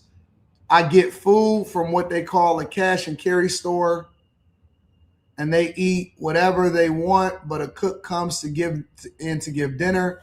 I pay her hourly $20 an hour. Trey Day says, hey, quick question. What do you think about gaming content? I think that's tired. I think that there's better, newer innovative things to get into and talk about. For the Elon guys in the chat, Elon's net worth is some of our high interest savings account. For me, I need 10 million after taxes. I earn 101K after taxes divided by 24 pay periods. I'm good in Arlington, VA. Got a 2025 Camry, a PS5. Y'all love video games, YouTube TV and Netflix. I'm straight. All right, I hear you. I absolutely hear you. Yeah, man. Yeah, man.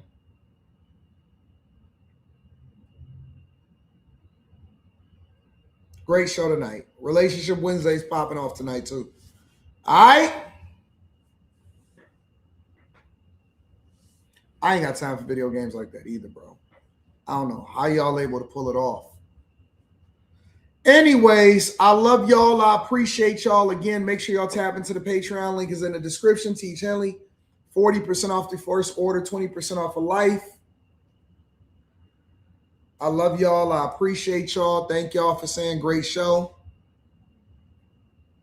I said do one more topic. It's at the 3-hour and 13-minute mark. I got work to do. I got things I got to take care of, big dog. You don't want me to do no work? We'll save one for tomorrow. We got plenty of topics to go into. I promise you I'm back tomorrow. God willing. I love y'all. I appreciate y'all. I'm going to holler at y'all tonight. Peace.